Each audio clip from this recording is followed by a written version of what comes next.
Between the two of them, the inside of Coates, Marcus gets too heavily involved. And that's Whitehead and Coates.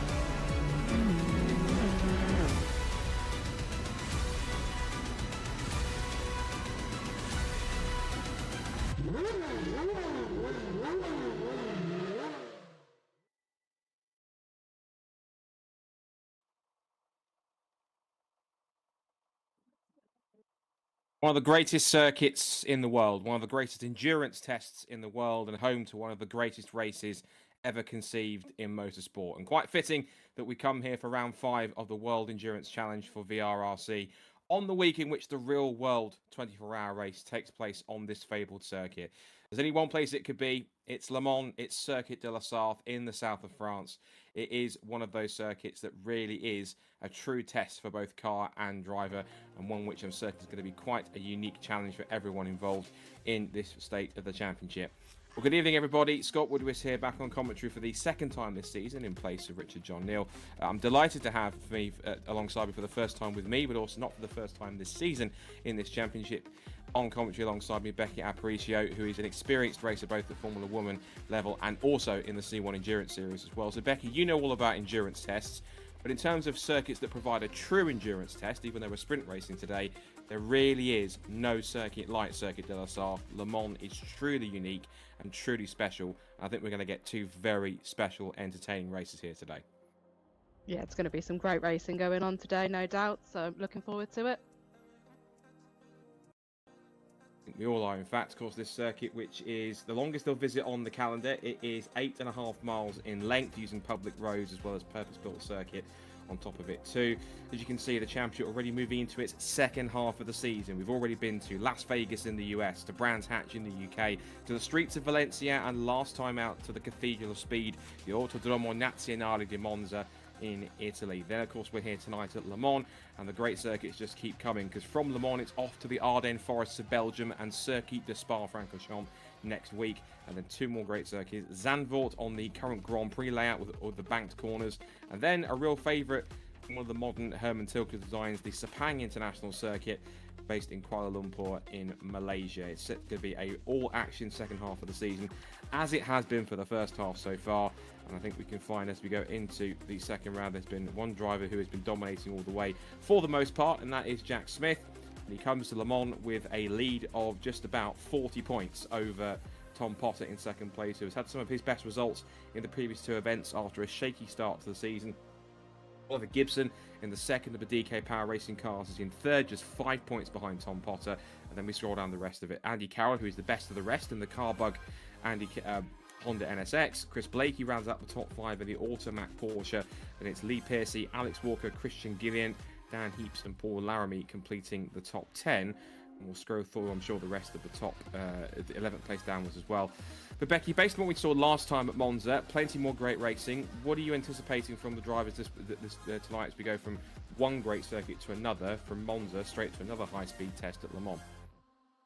Maybe for a bit more like last week. It was pretty full on, to be honest. A lot of overtakes, a lot of incidences. Hopefully a bit cleaner this time round with some drivers. But no, it was hard to keep up with some of the times, everything that was happening. But it'll be good to see how people make the most out of the longer straights around this track. See if they get the momentum out and get some good overtakes as they go round. Yeah, very similar qualities to Monza. Lots of high-speed, long straight, which means slipstreaming and passing on those sections is going to be very much, not so much at a premium. It's going to be quite strong to watch. As you can see from the previous round at Monza, who else but Jack Smith was top of the round, taking things out. He was also voted driver of the round as well. Thomas Potter, as you mentioned, having equally his best score from the entire round. From the previous event at Valencia, he was second best on that too. And Alex Walker, not the other DK Power Racing Ferrari, up there in third. Certainly hoping that he can do better this time as well. So the Le Mans circuit itself is a unique test, as you said, 8.5 miles. It's existed since 1923 when the first 24 hours took place. We've only just gone past the centenary year since the first race. Haven't reached the 100th Le Mans 24 hours yet, but it certainly is a circuit that has to be respected, but also challenged hard when you get the opportunity. So what better than to do a lap of this incredible fabled circuit than with the current main man in the championship, Jack Smith, in the DK Power Racing Ferrari. We'll talk you around and we'll show you what it takes to put a fast lap in here at the Circuit de la Sarthe.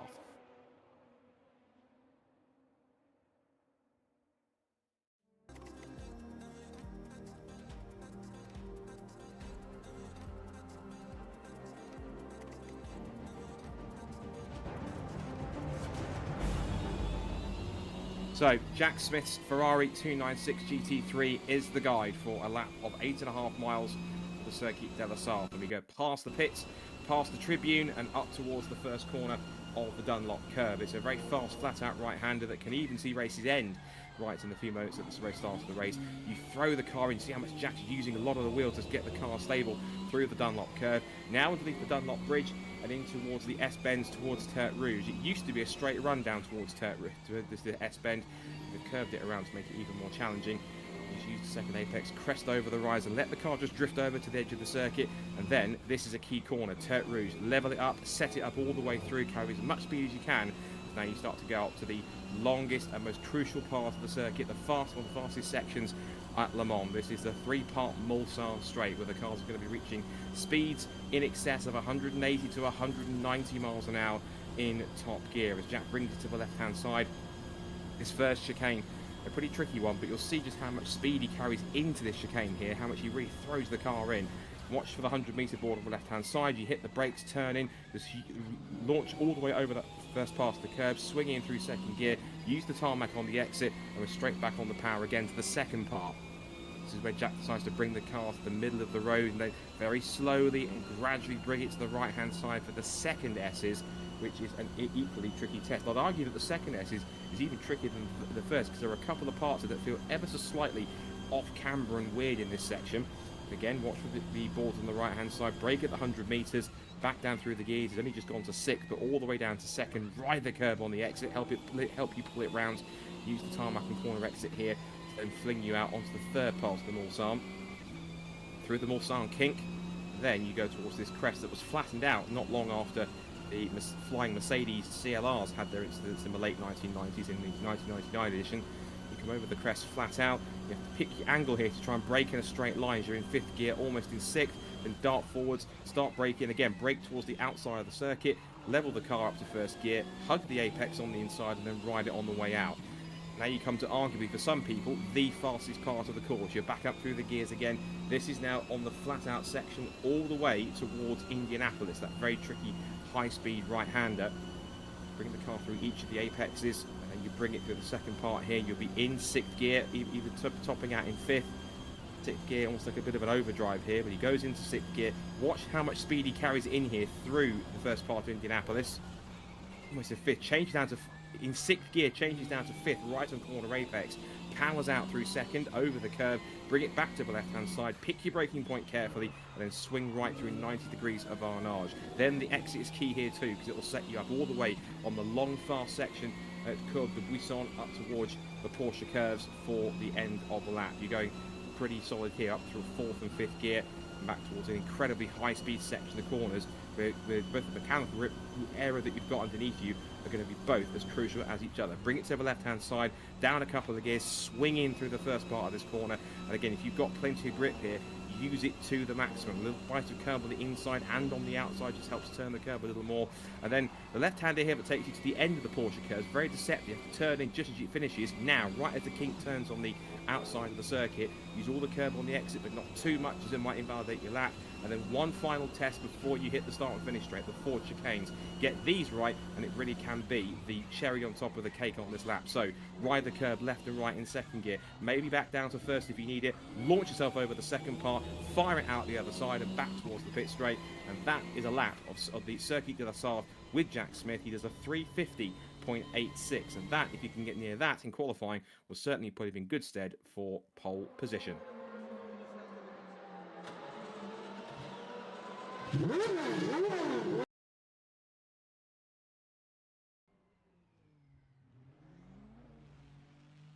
So that's our hot lap tour of the Le Mans circuit.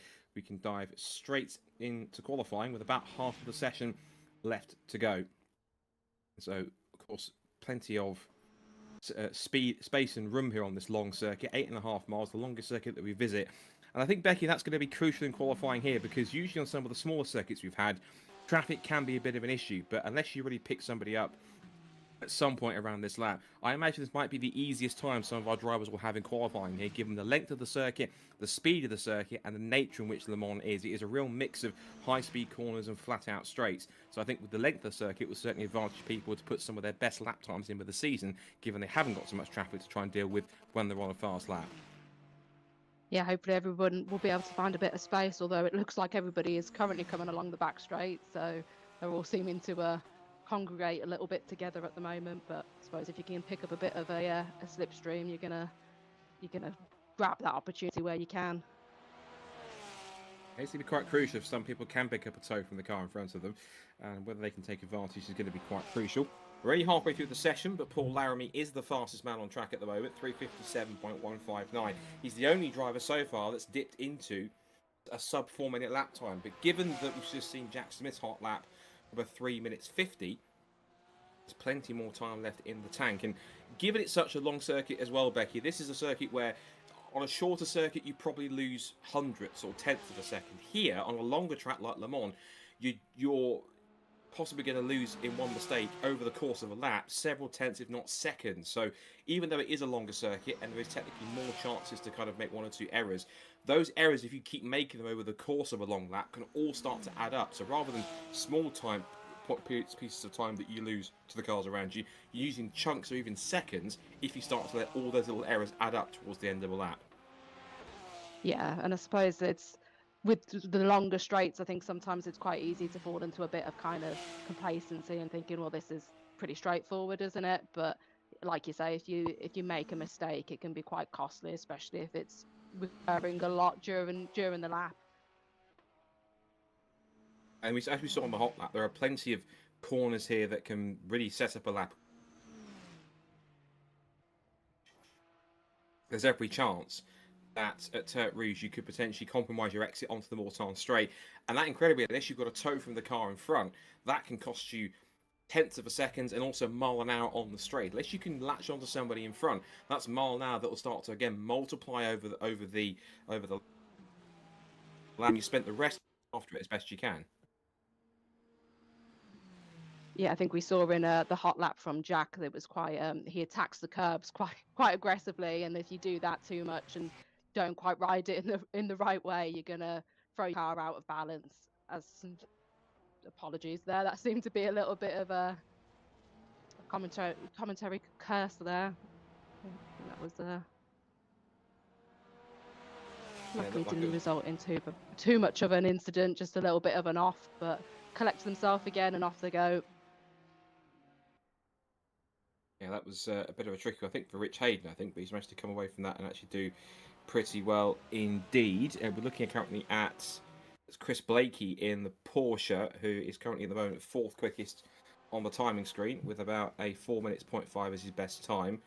And just seeing where the rest of the drivers are at the moment. Jack Smith, he's currently setting purple sectors at the moment, so he's on course for a very quick lap, but I think he's just come in to abandon that lap for reasons I'm not 100%. So he'll have to try and go again if he can. But there is Rich Hayden, the man behind VRRC, who's behind the wheel this time. The timing screen that I have in front of me tells me that he's in second now. I hadn't updated on my screen, so he is now in second position. And Chris Blakey is now currently in third. So Rich then just on a hot lap here too, and it's nice to see Rich behind the wheel because he's obviously when he's not racing, he's not racing. He's usually in the booth and overseeing these broadcasts when it's happening. So it's nice to see that Rich gets another chance to get behind the wheel to show his speed and actually try and follow up on some of the good efforts that he put in the last couple of rounds, and hopefully see if he can get himself in the mix for a strong result or even maybe a podium. Yeah, was currently setting the fastest first sector, so your words are spurring him on a little bit. I certainly hope so, but at the same time, it can also be a curse if he makes a mistake, and that can always happen at any given time. Aiden then makes his way out of the Mulsanne corner, and now starts to make his way up onto this, what some now say is the fastest part of the course. Ever since they put the chicanes in on the Mulsanne straight, everyone says that this section from Mulsanne corner all the way towards Indianapolis, because it is arguably, I guess, the longest section that you are on full throttle, is the best part of the course to really start to stretch the speed, and you're reaching speeds of about 180, 190 miles an hour. You have to really just swing in and just have full confidence and faith in the setup and the grip levels that you've got underneath you and the downforce the car's providing to hold true through Indianapolis, and then just stand on the brakes to get the car anchored up for the first part of the that Indianapolis section. Then the 90 degrees of Arnage, then you follow the car all the way back towards the end of a lap. And given there is such a massive mix of different corners on this circuit, Becky, trying to find a good setup is key. Most drivers, I imagine, will go for mainly a low downforce setup, given how many fast, flat-out sections there are. It's finding that key balance between having the straight line speed in the fast sections, but also having a car that can cope with corners like Tertre Rouge or like the Porsche curves or the flat-out section into Indianapolis, because that grip's going to be crucial if they want to counterbalance any time they might have lost on some of the straights. If they're going a little too quickly, it'll slide there from Rich as he goes over the curb on the exit of the Porsche curves. But setup here is going to be pretty crucial. Low down forces may be favoured for most, but having some mechanical grip for those high-speed sections and the corners that are in there is going to be also pretty critical too. Absolutely. I think you can get lost again with the fact that there's quite large straights on this track, but you've got to remember there's the corners, and the corners could be detrimental to your overall performance if you don't exit a corner right in the right way. You're going to lose a lot of time and people are going to catch you. That's someone who's certainly not being caught at the moment, at least not too quickly, is Jack Smith, championship leader. And as we saw from his lap, he did do a 3 minutes 50. He has just put in a 3:51.1 to go fastest in the session, and only 8 tenths ahead of Rich Hayden, second quickest. Both of them the only drivers that have gone sub 3:52. Chris Blakey is third fastest. We watch Jack Smith to make his way out towards Arnage, just past one of the slower cars that's on an out lap or an in lap, either way, just keeping off the racing line. And then currently we have Andy Carroll fourth fastest in the Honda, and then Lee Piercy in another of the Ferraris. There is Carroll. And those Hondas have come on pretty strong in the last couple of rounds. It's good to see that Andy's got some good pace. Third of a championship coming into the evening. Obviously, he'll be looking to try and get a strong result or two, but how much do you think the Hondas might have comparison compared to some of the quicker Ferraris and Porsches that are around them? Because these Hondas have sprung a surprise or two, and I think if they get themselves in a good position and put in a decent strategy, they could possibly get themselves in the mix for a podium, potentially. You have to be able to give a good fight during the races. I know the Porsches did struggle a little bit last round at Monza with some of the turns and things. The back tyres just would kind of drop off.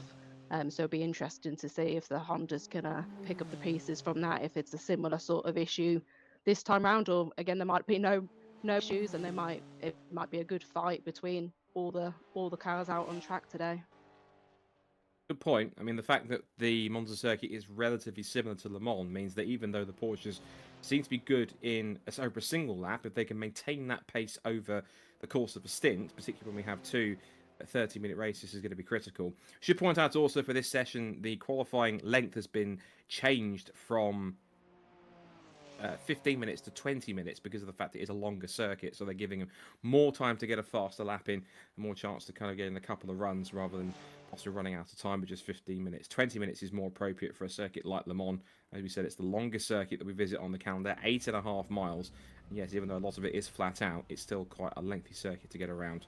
And of course, some of the times are relatively comparable to some of the times that have been being set today at Le Mans, where we've had free practice and also we've had I think currently even the qualifying session, or at least qualifying, because the first part of qualifying for the hypercars is just completed. So how fitting it is, Becky, that we have our 5th round of the championship at a circuit which currently being used in real life at the moment. Not often we see this circuit used. The only time it really is used is for Le Mans Classic, when you have the historic race cars come out and kind of relive some of the golden days of sports car racing. We're in a golden age of sports car racing now, I think, with Hypercar and GT3 in World Endurance. But how fitting that this round, I think Rich has done it on purpose, but it now falls on the same weekend as the Royal 24 Hours. It's a great way to pay homage to it and a nod to what is one of the greatest races in the world happening this weekend on top of it. Yeah, definitely not much better timing than that. So it'll be good to see what sort of lines drivers take, what overtakes they go for, to compare to the action we might potentially see this weekend. Well, given how great Le Mans is and how unpredictable it can also be, there's every chance that we could see some unpredictability throughout the session as well. We're coming to the last few moments, just about 30-odd seconds left until qualifying finishes. It's around about 26 degrees, so quite warm, as it roughly is in real life. If I'm looking at the information that I'm seeing even on the Radio Le Mans feed, the track temperature in real life at the moment is 41 degrees. Track temperature here, a little cooler at 37. And the air temperature also quite comparable, around about 30 degrees compared to 26 that we have in the sim.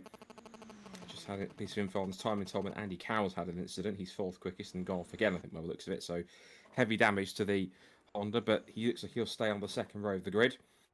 And of course, the 2 races, which are set to be effectively around about sort of 30 to 35 minutes, roughly a 30-minute race with a mandatory pit stop in the middle. The qualifying session is coming to a close here, and it looks as though a familiar sight at the front of the field. Championship leader Jack Smith putting in the lap, which is quite comparable to his hot lap that we saw to start the broadcast. 3 minutes 51.1, an 8/10 advantage over Rich Hayden in 2nd place. I'm quite surprised that his teammate wasn't able to match him in terms of pace, because his teammate, actually, I don't think he's here tonight. I think he's actually managed it. So it is going to be those. Well, Alex Walker is there, but Rich Hayden, 2nd fastest in the best of the rest of the Ferraris behind Smith. Chris Blakey looks like he's managed a strong lap in 3rd quickest in the Porsche. So it looks as though it's going to be Ferrari's 1st and 2nd, Porsche's 3rd and 4th. And then Andy Carroll has made the top 5 in the Honda. 6th is Lee Piercy in the 3rd of the Ferraris on the grid. Another one with Alex Walker. And then we have John Jones, Thomas Potter, Catherine Potter. That's a surprise, I think, with Thomas Potter, given the fact that he's 2nd in the championship, Becky, although he's possibly looking to maybe complete a fast lap here if he is at the end of the session, if he has enough time. Thomas Potter not taking to Le Mans as well as other circuits, and he's usually a driver who does a lot of practice laps to get himself ready. But the fact that he's down in only 9th quickest is quite surprising. He's possibly struggling. He's got some work to get up the order of Canyon race. Yeah, I'm sure he'll pick it up fairly quickly and hopefully give us some good battles during the races. Thomas will certainly have quite a task from the 5th row of the grid with his sister Catherine. But that's the end of qualifying, so let's quickly go to an advert and we'll come back the other side with a quick chat with our top 3 from qualifying ahead of race 1 of the evening for the World Endurance League round 5 here at Le Mans. Stay tuned.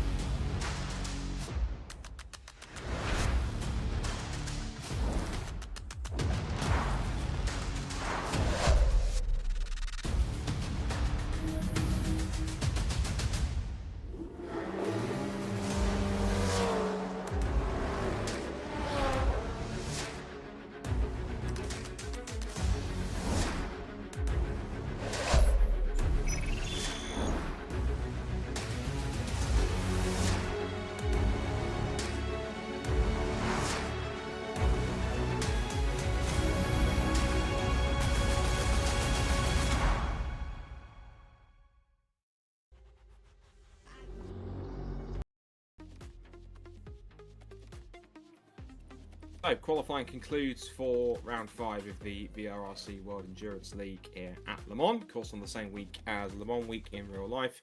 and we've got the top 3 from qualifying, which we'll go through in reverse order. First of all, fastest of the Porsches is Chris Blakey in 3rd. Chris, decent session for you. You're best of the rest behind the front row Ferraris. Talk us through your session, and if there's any time that you possibly could have found, or have you just left it all out there on the track and managed to pick up 3rd place as your best effort? What happened in the session?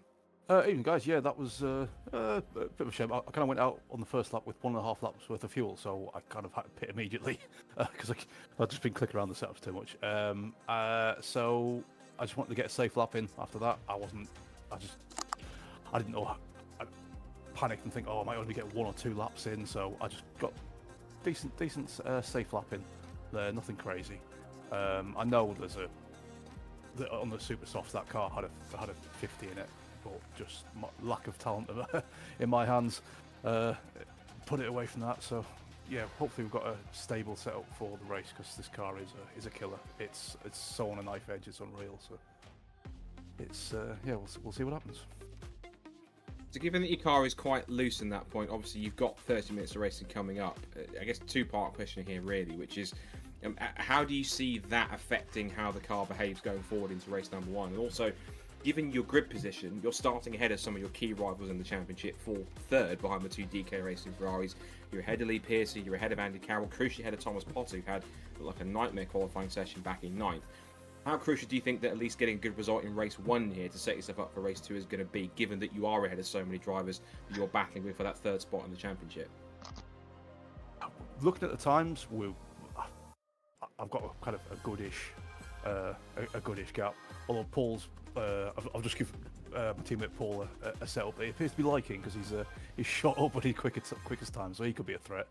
And it's great fun to race against Paul. So we race together in real life, and we always enjoy the racing. So I'd rather have a good race than go for championship positions. And well, we've got Rich ahead of me, and Rich is a fierce driver sometimes, and we'll see how we go. Try and just build a gap and bring it home. Not spinning it off is going to be one of the key things, I think. That'd certainly be helpful. But yeah, we'll find out how fierce Rich is in a moment when we check in with him. But best of luck for race 1. Fingers crossed you can get a good result from 3rd, and hopefully we'll speak to you again on the podium after the race. Brilliant. Thank you, guys. So, moving on to the man who's on the front row alongside the championship leader, which is the man behind VRRC, Rich Hayden. Rich, good to see you. Good to see you on the front row of the grid. Good performance in qualifying. Relatively close to Jack's time, only about sort of 8/10 away from his pole time.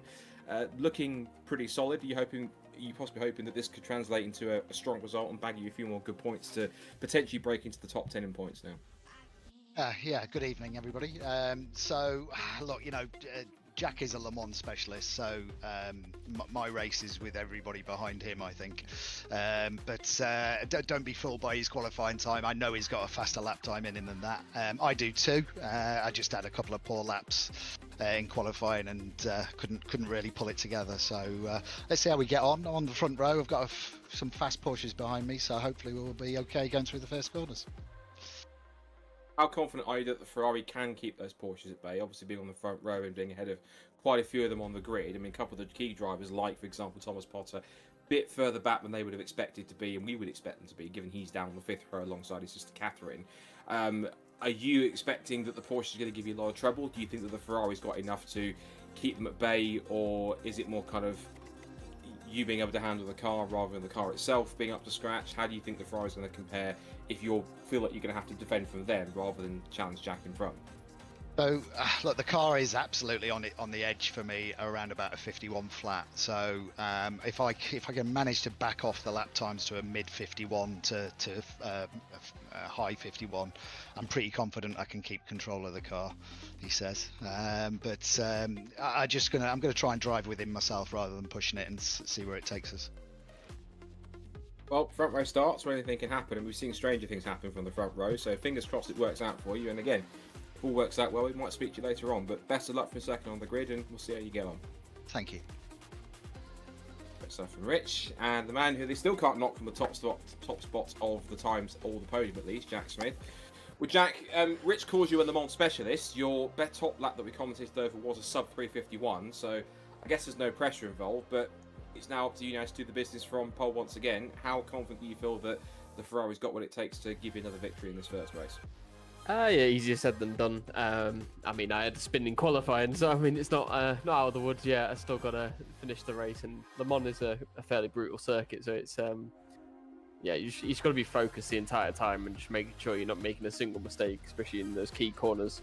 Maybe on the straights you can have a bit of a breather, but yeah, you definitely got to keep your head down and try to focus on not overheating those tires, because that seems to be a big issue around here. So yeah, I'll try to look after them as best as I can, but the rears I know are going to be an issue. So yeah, we'll have to see how we go. But I'm just going to try and keep it clean, I think. You mentioned that the rears are going to get a little bit loose, and we did see a couple of times in your hot lap that you were kind of resting a little bit with the steering wheel to keep the car under control, particularly some of the corners like Dunlop curve and other corners like that. Is that just down to the setup that you set it up because it's more a little bit looser to your liking, or is that just the tyres over the course of a single lap heating up in other parts of the circuit more than others that you'd like it to? Yeah, this is a fairly loaded circuit, so you get quite a lot more tyre load than what you would on some of the other slower circuits. So the tyres just normally heat up as they would, and you got a really long out lap. So the tyres, by the time you get to the start of your first flyer, it's like you've done 3 flyers at a different circuit. So yeah, it's a little bit different. Yeah, the tyres, even on the Ferrari, they're a bit of a struggle. And towards the end of a stint, you know, you'll probably see any of the Ferrari drivers sort of backing off a bit and thinking, "Oh God," you know, it'd be quite a lot snappy towards the end of the stint. So we just got to keep a focused head and try to keep those temperatures down. And just no mistakes really, even if it means backing off a little bit, just to save that tyre wear. But yeah, I think it is going to be a good race. I know Rich is got some pace behind me there, and I know those Porsche guys have definitely got some pace as well. So you know, I'm definitely not going to not be looking at the rearview mirror. I'm just going to try and, for the first lap especially, just try and get away and see what I can do. But yeah. Hopefully you've got a couple of laps in that latter stint to keep those tyres cool, particularly with the pit stop around about half distance as well. Best luck for another pole position, and who knows, I might be speaking to you once again if all things work out. So have at it, and we'll see if you take victory lane once again. Best of luck. Cheers, Scott. There we go. Pole sitter Jack Smith preparing for his race, and we're preparing for race 1, which gets away in roughly just a handful of minutes' time. So, Back Aparicio is in the commentary box with me as well, because you've done the endurance part on this side of things. You've done quite a bit. So, what are you anticipating is going to be a key factor on this long circuit, particularly as the tyres can take about a lap to get into temperature? Are you expecting these guys to go pretty hard from the outset, or do you think they're going to possibly take it steady on these first couple of laps and just bed their tyres in neatly before we get to the end? If any of the previous rounds are anything to go by, I think they're going to go all guns blazing from as soon as the lights go out. Any other sort of endurance race, a bit longer, they always say obviously you can't win a race in the first corner, but you can lose one. So it's being mindful of thinking, yeah, you've got a long lap ahead of you. Just kind of settle into it and pick up the places as you go along. Don't be too sort of keen maybe to begin with, but we'll see. They're all racers, aren't they? So they're going to go for it. You tell a racing driver to take it steady, and it's likely 9 times out of 10 they're probably not going to listen to you. They're going to try and just go flat out because naturally they want to drive these cars as fast as possible. So as you can see, the field is taking shape on the front straight of the famous Circuit de la Sarthe here at Le Mans, and it is Jack Smith on pole position in all Ferrari front row. Are we going to get the same in real life? Is it going to be the Ferrari hypercars on the front row seeking their 3rd overall victory at Le Mans in a row? Pair of Porsches on the 2nd row. The Carbug Andy Carroll Honda 5th on the grid as well. Lee Piercy in 6th. I think one driver to watch for is going to be that black and turquoise Porsche towards the back right of the shot, which is Thomas Potter back in 9th on the grid. He has been pretty quick throughout the season, but has had mixed fortunes throughout the year, starting back in 9th alongside his sister Catherine in the black and pink Porsche just towards the middle of the shot on the 5th row is going to be all crucial. I think we are getting set almost for racing to begin, and then once racing does get underway very shortly, it will be underway. So it's a half an hour race with a mandatory pit stop at some point, which they'll take in the middle. I think it's actually a slightly higher race length of 33 minutes, I think, so it's possibly a little longer for them to complete a proper stint and get some pit stops in. Nonetheless, the countdown is just making its way on the screen, and racing will be, I'm sure, be getting underway very shortly. Once it is ready to go, you will see the lights come on towards the top of the screen, And then once they are red and then go out, race 1 of round 5 of the World Endurance League for VRRC is going to be underway very shortly. Our countdown clocks tells us we still have another 3 minutes to go or so. So I think it's going to be a little bit more of a countdown before we get things underway. And of course the Ferraris are the pace setters, but I think what will be interesting as well, Becky, is we've got Chris and Paul, who have had some up and down results themselves too, but are pretty strong and looks like they are the best of the Porsches on the second row of the grid. Given the fact that the Porsche is that rear engine, so you've got plenty of traction, there's every chance that the Porsches could get a pretty decent launch if they get away cleanly enough to try and beat the two Ferraris off the line. And how much more of a headache is that going to give both Jack Smith and Rich Hayden if they decide to try and slot the gap and try and get themselves amongst the front runners by the time they get down to the Dunlop S's for the first time? Yeah, I'm sure they're going to be looking in their mirrors to keep an eye on them, especially with them being teammates as well. See if they've got any sort of plan to get the Ferraris in the first kind of couple of corners. Another interesting thing, Lee Piercy is on medium tyres, so I wonder if he's thinking be able to push a little bit more towards the end of his first stints and pick off a few people as they go into pit early with their tyres dropping off. And another thing with the two Potters, the brother and sister, see if they get a bit of rivalry going on, or if, like you say, Thomas is probably out of position back there. So see if he picks up the positions on the start before, or if they'll have a good battle between them, get some bragging rights between the two of them. I did notice on the screen for a second that briefly Rich had, I think, what looked like super soft tyres on, but he has changed it back to soft. But you're absolutely right, it's a really good spot, Becky. The fact we've got Lee Piercy on those medium tyres, so he will look to try and go a little bit longer on the third row in the Ferrari, whilst everyone else around him has got the soft tyre on. We have seen it a couple of times where drivers have tried to go for a harder compound tyre compared to what is the status quo for everybody else, and it didn't quite work out. Do you remember that Jack Smith's teammate at Brands Hatch tried a harder compound and thinking he could go a little bit longer, but the pace disadvantage that he had meant that he was really out of contention. I remember he even said afterwards, the first thing he did when he came into the interview booth was, well, that was stupid, I'm never doing that again. He didn't in race, thankfully he didn't in race 2, he corrected that mistake and away he went.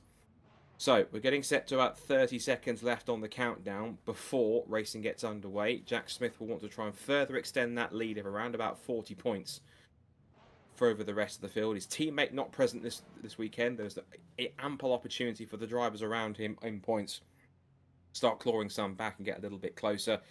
And it's going to be a fascinating sight to watch this field make its way around one of the greatest endurance racing circuits in the world.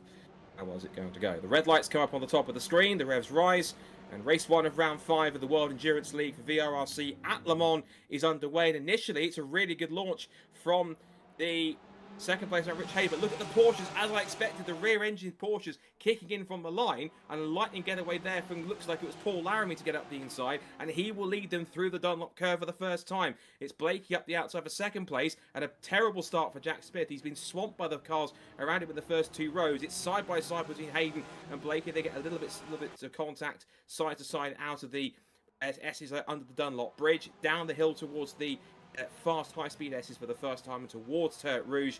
But as I mentioned, what we thought might happen has come true, Becky. Both of the Porsches with the rear engine layout on those cars has really gotten a cracking start and left the Ferraris almost standing. Yeah, and Paul's making the most out of it, trying to get away from them whilst his teammate holds them up, hopefully. Yeah, good clean start from everyone there. I think there was a couple of little bumps here and there, but nothing too major, and no offs. Yeah, it was a little bit of jostling through the first couple of corners, but you do kind of expect that with such a bottleneck of an S-bend in the first corner at Le Mans. But down the first section of the famous Mulsanne Straight for the first time, it's side by side between 2 of the Ferrari teammates in the background, Jack Smith and Lee Piercy. Now, my screen is telling me that there's a couple of the cars are on what is, I guess the SS must have been super soft, so maybe that might explain a little bit of why Rich was so quick off the line. If they are running super soft tyres, that's quite a brave move to try and make those last quite a while. Unless they're going for a quite quick but short first stint, and then try to make a longer stint happen on maybe the medium or hard tyres. But it changed for second on. Jack Smith getting the side draft on Chris Blakey down the inside, outbreaks him in towards the second chicane on the Mulsanne Straight. We get the overhead view here, and immediately Jack Smith almost got into the back of, I thought he was going to attack Paul Laramie, but he also got rear-ended by Chris Blakey under brakes too, as he caught him a little bit off guard. But it's 5 already for the lead, exiting the second chicane on towards the Mulsanne corner, and now a dart at Verheyen as he gets a good run. He pulls himself alongside, and can he also get the draft and get pulled along? I thought he was going to get pulled along by Blakey, but he moved out of the way. Oh, it's almost 3 abreast down towards the Mulsanne corner, and Rich Hayden has to really dart out of the way and avoid making contact with the cars behind. He backs out of it, and he's back down to 5th. But some very close action here as Jack Smith is in the lead briefly, but here comes Paul Laramie with the retaliation. Is he going to get in front, Becky, by the time they get towards Indianapolis? Yeah, it's very close. A little bit of bump of wheels there as well. So neither driver's given too much space and not wanting to let either one pass, are they? Laramie might make it stick around the outside, and then Smith is brave to go for it, but he backs out of it and lets Laramie has the corner. Next thing is, can Laramie get it anchored up for the next part of Indianapolis? The answer is yes, as he makes his way towards Arnage then. It's going to be Paul Laramie in that Porsche in the lead. So impressive stuff for the Porsches, who did exactly as I thought they had a chance that they might do, using that rear traction with the engine sitting right on the rear end of the car to give you much better grip off the line. And the Porsches almost left the Ferraris a little bit standing. They pulled level and really got themselves around the front too. As one Porsche now leads the way towards the end of lap number 1. You now see the other one, which we go on board with here. Chris Blakey battling with Rich Hayden over 3rd place. And Blakey's not going to give it up that easy. He powers it round the outside into the first part of the Porsche curves. Hayden has to capitulate and now fall back into the clutches of his teammate Lee Pearcey.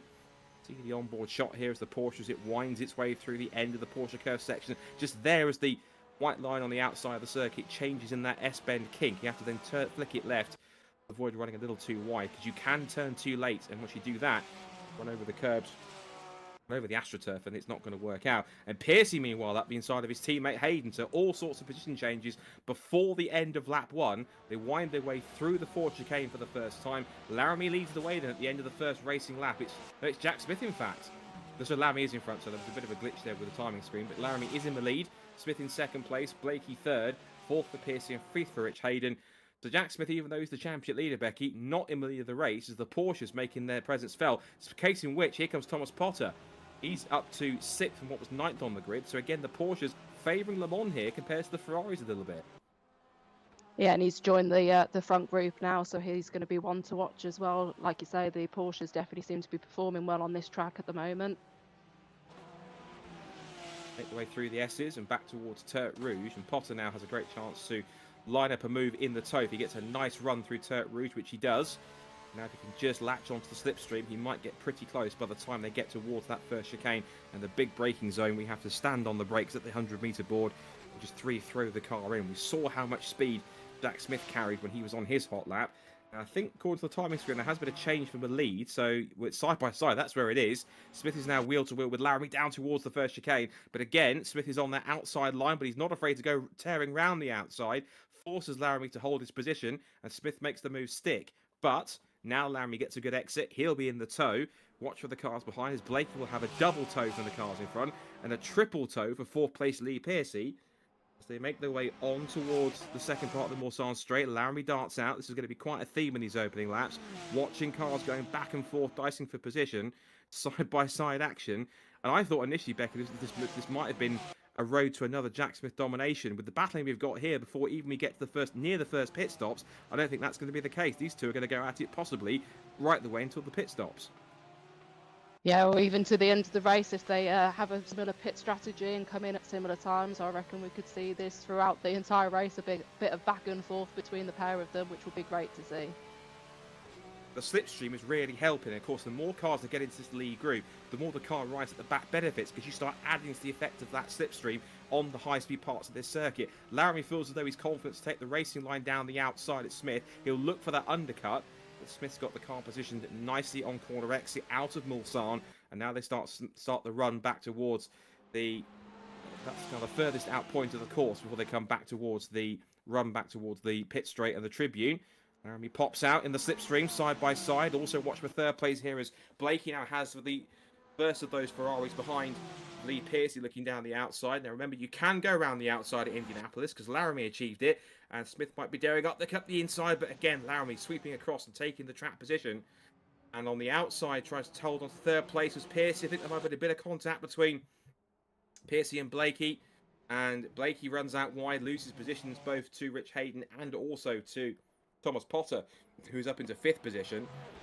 All action on lap number 2. It looks like Blakey just didn't want to give it up, but Piercy had better momentum, swept around the outside, and his efforts to try and hold on to that position, it looks as though that Chris simply just outdid himself and went into the gravel and is back down to 6th.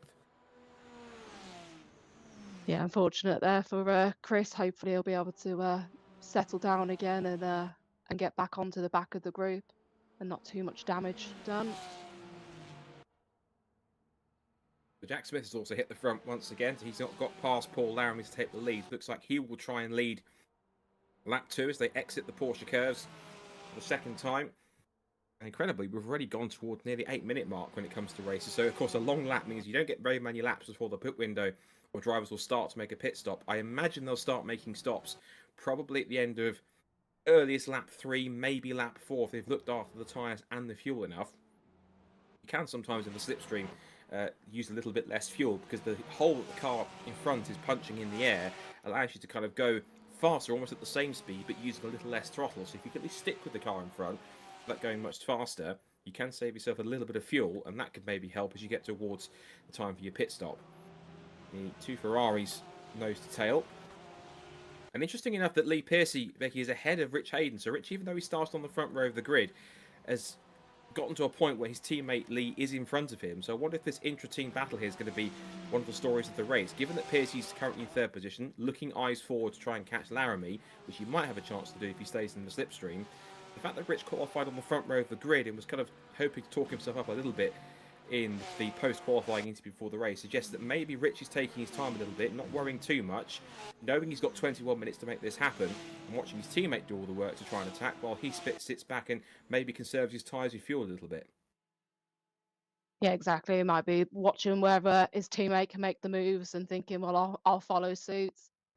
Again, he might just be holding back a bit. And as I say that, it looked like he was nearing there, looking to go for a bit of a dive there, but held fire a bit and probably going to sit back for a bit and wait for his next opportunity, which might be at these next lot of chicanes. Yeah, you're not wrong. He was carrying quite a lot of speed. You're absolutely right. I think he was going to try and at least close in quite a lot, but he took a very similar line that Jack Smith did in his hot lap, where he just threw as much speed as he could into the corner, and it somehow made it stick. He's now got a good toe on Laramie, powering down the outside, and looks like if Laramie will give it up here, he might just give him the space. There's a little touch between them, but Laramie has capitulated and given Hayden the place. So into the 3rd place goes Hayden. It's a Ferrari 1-2-3, Porsche 4-5-6. And as they come up towards the end of the Mulsanne straight, Laramie back in the tow, weaving around to have a look and see where an opportunity may well be. Has a look out wide. Again, Laramie's done this before, battling with Jack Smith, so he knows the outside line to try and hold towards Mulsanne corner. Under brakes, breaking a straight line, use plenty of curve on the inside, and now set yourself up for the run. Little wiggle on corner exit.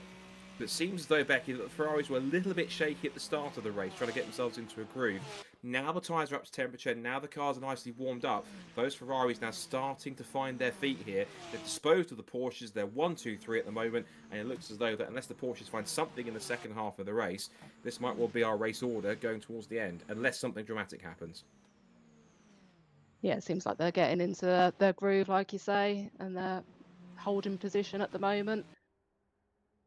Just be interesting to see if Paul can bring it back a little bit, give a bit more fight. But again, he might just be hanging off a little bit, just letting his tyres chill out a little bit and then go again.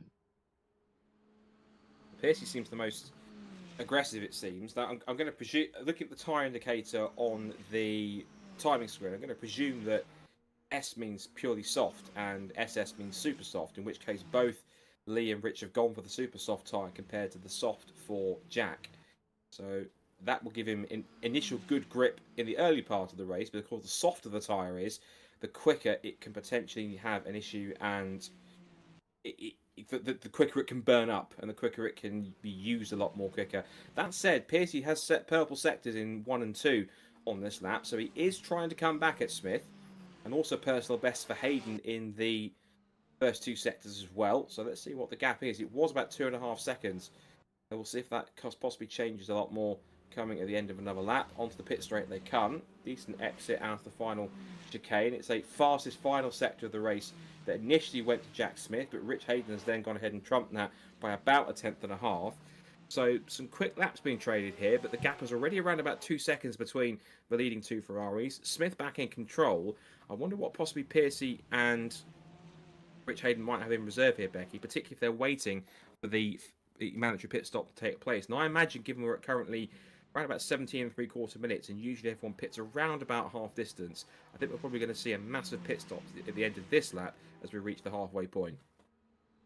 Yeah, and then reckon the attacks will be on again as soon as they've got some new tyres on after their first out lap. They'll be pushing again to try to see if they can catch up with Jack Smith, because I know all the previous rounds Jack has got a good pit strategy and always seems to be in, out, ready to go again. So interesting to see what they can both do.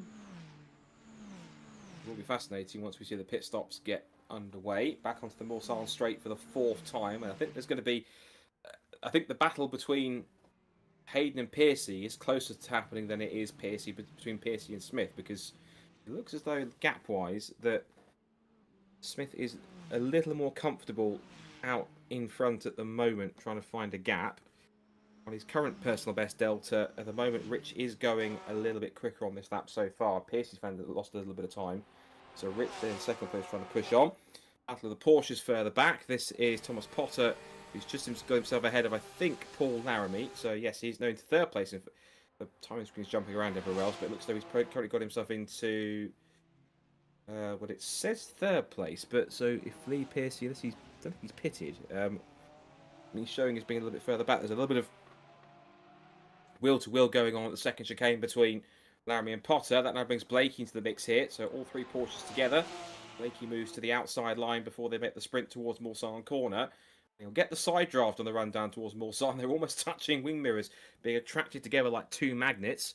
Over the crest they go, back towards Mulsanne corner with a very fast kink. Under brakes and Potter takes the inside line. Blake goes right down the outside, almost off the road. Closes in. I think he's even got past this. He has got past Laramie. So Laramie, in fact, made that work. And Potter really outbraked him. And I think possibly Blakey was a bit perplexed by just how early they were braking, sent it down the outside. Now the three cars are together, Becky. This could be incredibly close down towards Indianapolis. Yeah, and the two teammates helping each other out, see if they can get past Potter. I think Lee Piercy had a crash with the environment, which caused him to fall back a little bit. Ah, okay. I didn't see that on the screen because I thought he was tumbling down the timing screen, but I didn't actually officially see him make a mistake or go off somewhere. But unfortunately, Piercy has fallen backwards. I think that's just him there in the background, closing back in on the three Porsches as Laramie runs very wide, and so too does Potter. But he was wheel-to-wheel with Blakey on the exit of the corner, and Piercy now is going to get a chance to close back in on these three. The harder this trio fight each other, the easier it's going to be for Piercy to reinsert himself into the fight. Whilst that's happening, we'll continue watching this for the time being, because in terms of the front runners, Rich Hayden is putting in some very quick times now. He's put up the fastest first sector of anybody on this lap. He's also currently just done a personal best second sector and somebody off the road. And there was a car that was off the road.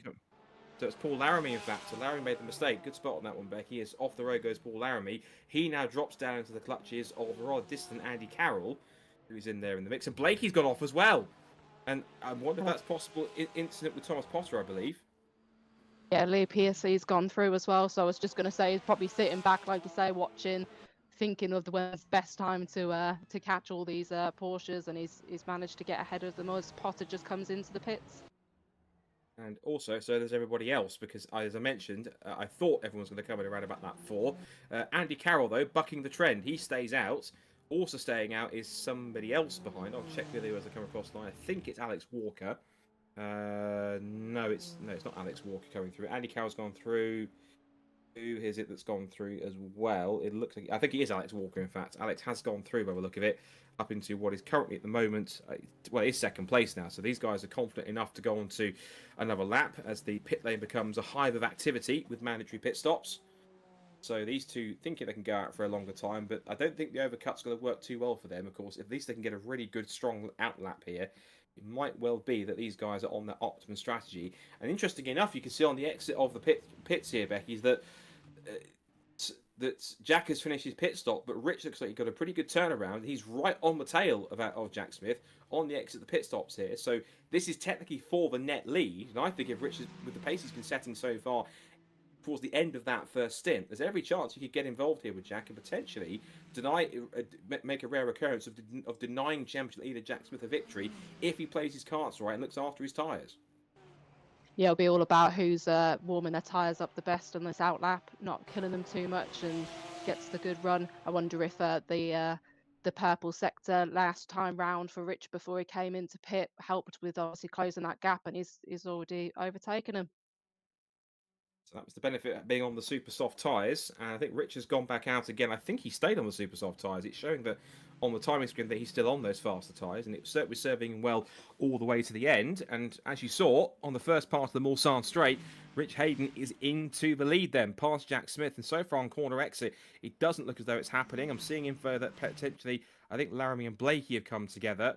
And either that or they were coming very close down the back straight towards the first chicane, because Thomas Potter has actually leapfrogged both of them in the pit stops.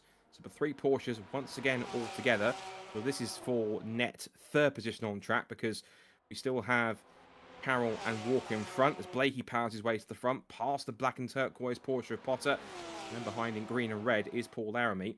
Now remember, Laramie and Blakey had those brief incidents before they came in to make their pit stops. Laramie trying to get the toe from Blakey, which is working. Out breaks Potter down the outside into the second chicane and takes the position. So some entertaining Porsche battles here.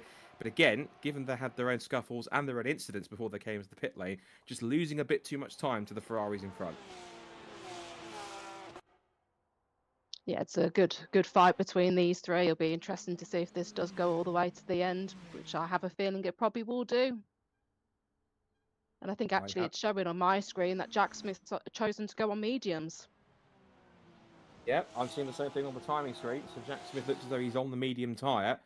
And unless he feels as though that's a good enough tyre for him to be able to push more towards the end of the race and actually go a little more flat out, that's going to be interesting. Because Rich went on the super softs and he started on the super softs, changed tyres, went on to another set to stay on them. And that actually put him in good stead, because you saw, of course, Becky, we saw with the lap times he was setting purple and green sectors on his final lap, the in-lap for his pit stop. So I think maybe in a rare misjudgment of strategy, I think potentially Jack Smith has chosen the wrong tyre here, and Rich, in the stroke of genius, has gone ahead, picked the right tyre. The super soft has lasted longer than I think people possibly anticipated it would. And into the lead he's gone, and he's actually pulling away substantially from Jack. I think possibly Rich has played the game perfectly. He's on the right tyre. Yeah, absolutely. We might have just witnessed history here of Jack Smith not winning a race this season. It's a rarity. I think it has happened once or twice before this season, but you're absolutely right. It's not often that Jack gets beaten in a fair and square fight, and in an out and out on track fight between somebody else. But the tyre advantage, of course, this tyre which Rich is using is 2 compounds softer than the medium tyre that Jack is using.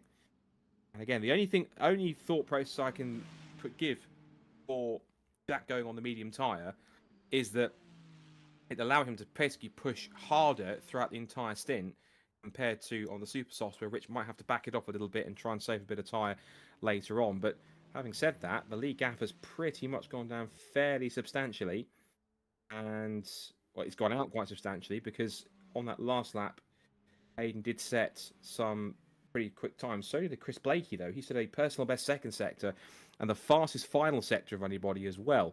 That's worked out quite neatly for him. I think we've also seen pit stops for Andy Carroll. And actually, for Andy Carroll's made the overcut work. He's come out in front of Chris Blakey, in fact, in front of all 3 of the Porsches. So actually quite a decent run from Andy Carroll. We did say the Hondas could be a bit of a dark horse here, given that they were kind of bounding back quite a little bit. So Andy's made the most of a very clever piece of strategy. He's on the same tyre as Chris Blakey, but Blakey, we know, has got a little bit better outright pace. So I wonder here, Becky, if possibly the clever strategy is paying off initially for Carroll, but I think Blakey might just have a little bit too much in terms of pace to catch up and pass the Honda for that final podium spot. Yeah, it'll be an interesting battle now between the Porsche and the Honda to see who's got the outright pace, but then obviously the handling through the corners. It'd be a tough one to call, this one, I reckon. Might well be, but the rear end traction of the Porsche might just give him a slight advantage. Further back, two cars which we did saw battling in that lead group initially, but have fallen back from their pit stops. Lee Pearcey back in 6th, Thomas Potter back in 7th. Certainly won't help Thomas, of course. Came into the weekend, if I'm right in saying, 3rd in the championship after some two very strong evenings at Valencia and then at Monza. And again, someone who does quite a lot of laps on the server to get himself in the groove. He just hasn't been able to practice as much, so just not found said groove here at Le Mans. Not a circuit that he's getting on with as well as others. But at this point in time, he is certainly trying to close the gap on Lee Pearcey right in front of him as we switch back to our scrap for 3rd place now. This is for position. It's not because Adam Carroll stayed out and yet to pit. Everyone has made a mandatory stop. And Carroll saw him exit in front of all the Porsches. So a great leapfrog on the Carbug Racing driver. The Honda in front of the Porsche. And he's got roughly about 7 and a bit minutes to hold on. That's roughly round about, I'd say, if he comes on to the end of this lap, about 2 laps to hold the place. Although I might be putting the commentator's curse on him because down the inside comes Chris Blakey, side by side, lots of power, and I should probably stop talking because I've just basically cursed Andy Carroll. Through goes Blakey, and I think, Becky, that might be the end of that battle, unless Carroll on the toe here comes back at him towards Indianapolis. Yeah, he's not giving it up, and I bet he was wishing Chris was still back fighting his teammate a little bit just to give him a little bit of breathing space, but no such luck at the moment. Out of the left-hander Indianapolis and now towards the right-hander of Arnage, and now onto the straight now for the run back towards the Porsche curves. And this is Paul Laramie now, but possibly the next person to target Andy Carroll's track position. You can see how quickly Chris Blakey is just pulled away in this final part of the course as we wind our way back towards the end. Now, I've just seen at the front of the field that I think I thought there'd been a position change initially, but there hasn't. It might have been a glitch on the timing. Rich Hayden still leads quite comfortably, but I thought I saw for a second Jack was ahead of Rich, but it's not the case. Just a bit of a momentary hiccup with the timing. And Rich continues to hold quite a strong advantage at this point as they come out towards the end of another lap. I wonder how much more pace that Rich has got left in that tyre. We saw how quick he was in that first stint on the Super Soft, Becky. I wonder how much more he's got to maintain this gap, because certainly it's playing into his hands and working quite favourably. When his quali interview afterwards, he did say he was like did have something left, so hopefully he wasn't just bluffing, and that is the case. So we'll have a good fight at the end if Jack does manage to catch up to him. Yeah, certainly holding himself true to his word and trying to make this happen as much as possible. And what's the gap? 4.2 seconds now, the margin between Hayden and Smith in first and second. Towards the first chicane come the leading pair, and Hayden continuing to have that advantage as he hits the brakes. As we see Jack Smith hit the brakes in second place, trying to hold that gap. See if anyone else is setting any personal best. Paul Laramie set an entire personal best lap time on his last run through, 3:53.798. And actually, lap time comparison between Hayden and Smith, it's a second and a half difference between the two of them, because Hayden did a personal best of a 3:52.703 last time around, even though he set orange sectors, so it wasn't the outright fastest sectors he set, but the times that he set in all 3 sectors were enough to give him enough. I think we've had an instant for Lee Pearcey showing on my timing screen, so he's had an instant, and again possibly, so Lee Pearcey might be, I think, maybe dropping down the timing screen momentarily, as Thomas Potter's not too far behind him. As we now watch, this is Thomas Potter behind Pearcey. Okay, so obviously the curb somewhere runs a little bit wide, but Potter now on the comeback trail, on the verge of getting himself into the top 6 here, Becky, and I wonder if he can keep himself in the tow. Could be another chance for him to make a move and get himself up another place past the Ferrari. Yeah, it'll just be eyeing up where's the best place to get him on, and then hopefully keep him behind, because the Ferraris do seem like they've got a good pace.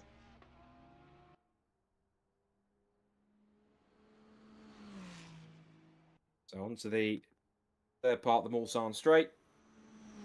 And still, Piercy has that pace advantage a little more over Thomas Potter. In fact, he disappeared, in fact, actually. So the mistake there for Potter has cost him quite a bit of time because he is quite far back now. I'm trying to close in. But Piercy's got this one just about covered up. We're heading towards the final lap of the race shortly. And the leader, Rich Hayden, still the gap has maintained at about 5.2 seconds now, as we see Andy Carroll sandwiched between a pair of Porsches again. He's got the Chris Blakey third place car in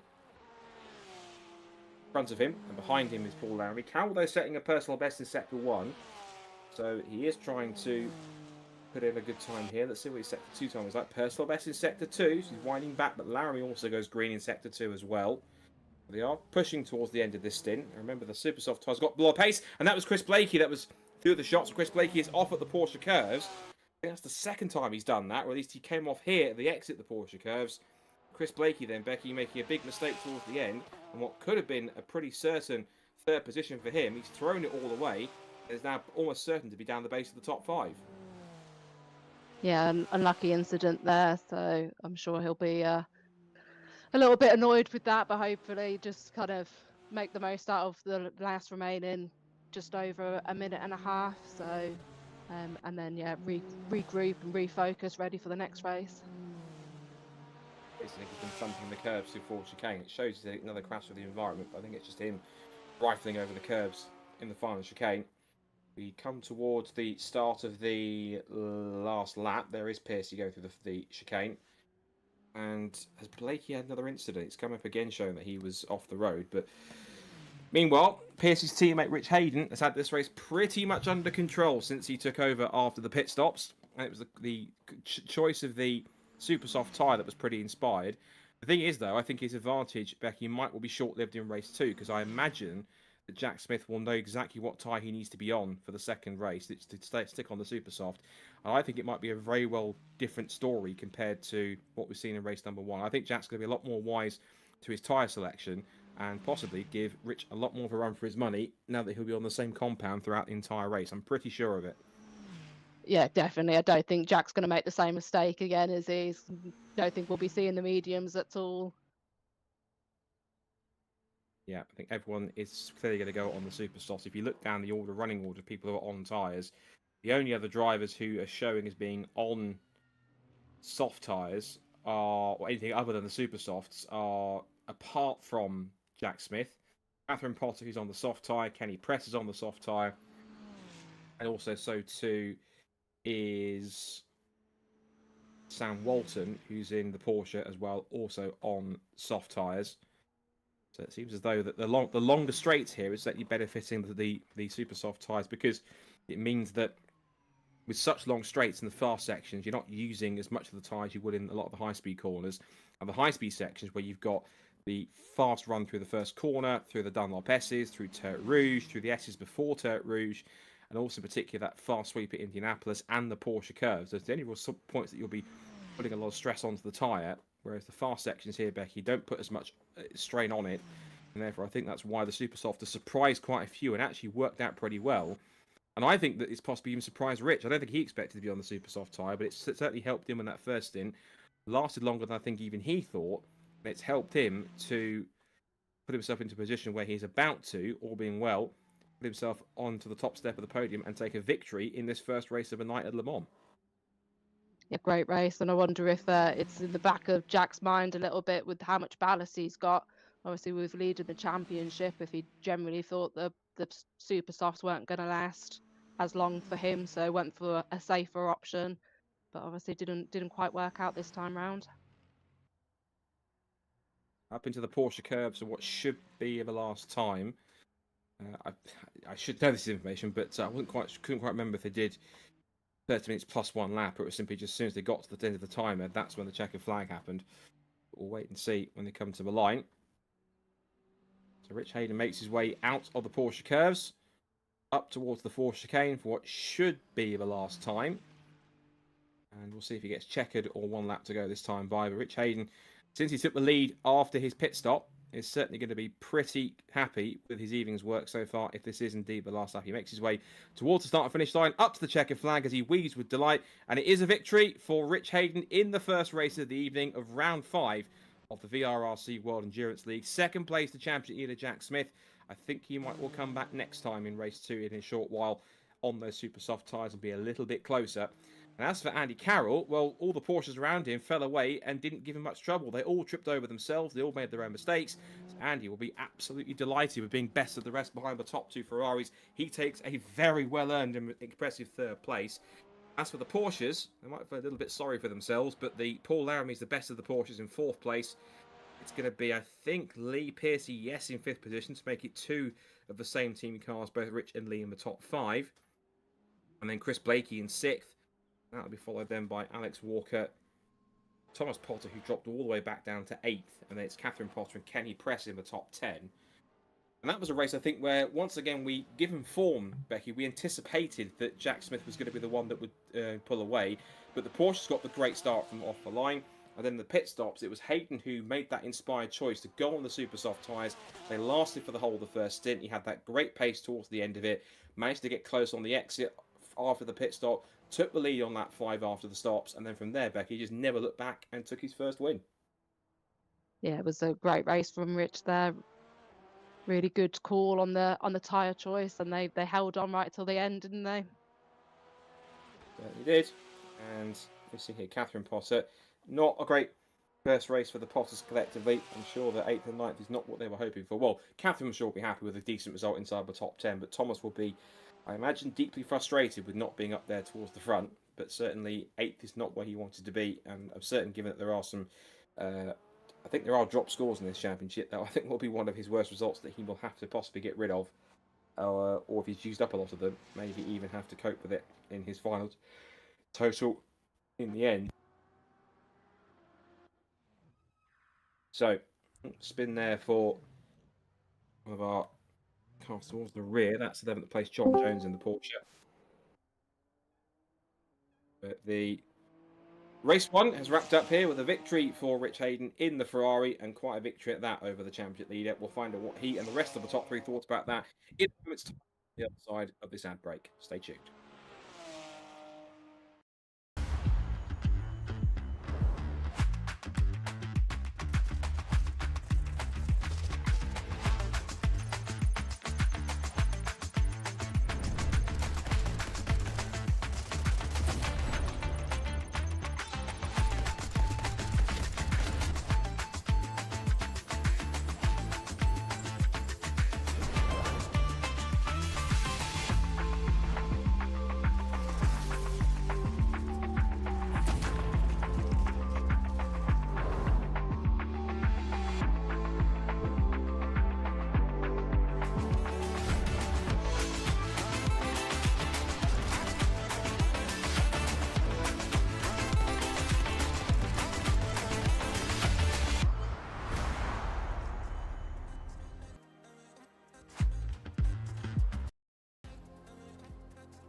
Race 1 of round 5 of the VRRC World Endurance League is in the books, so we don't have to really change too much on the screen because we'll come to that in a second, because the race winner's car is on screen by default, but we're going to go in reverse order with the interviews anyway.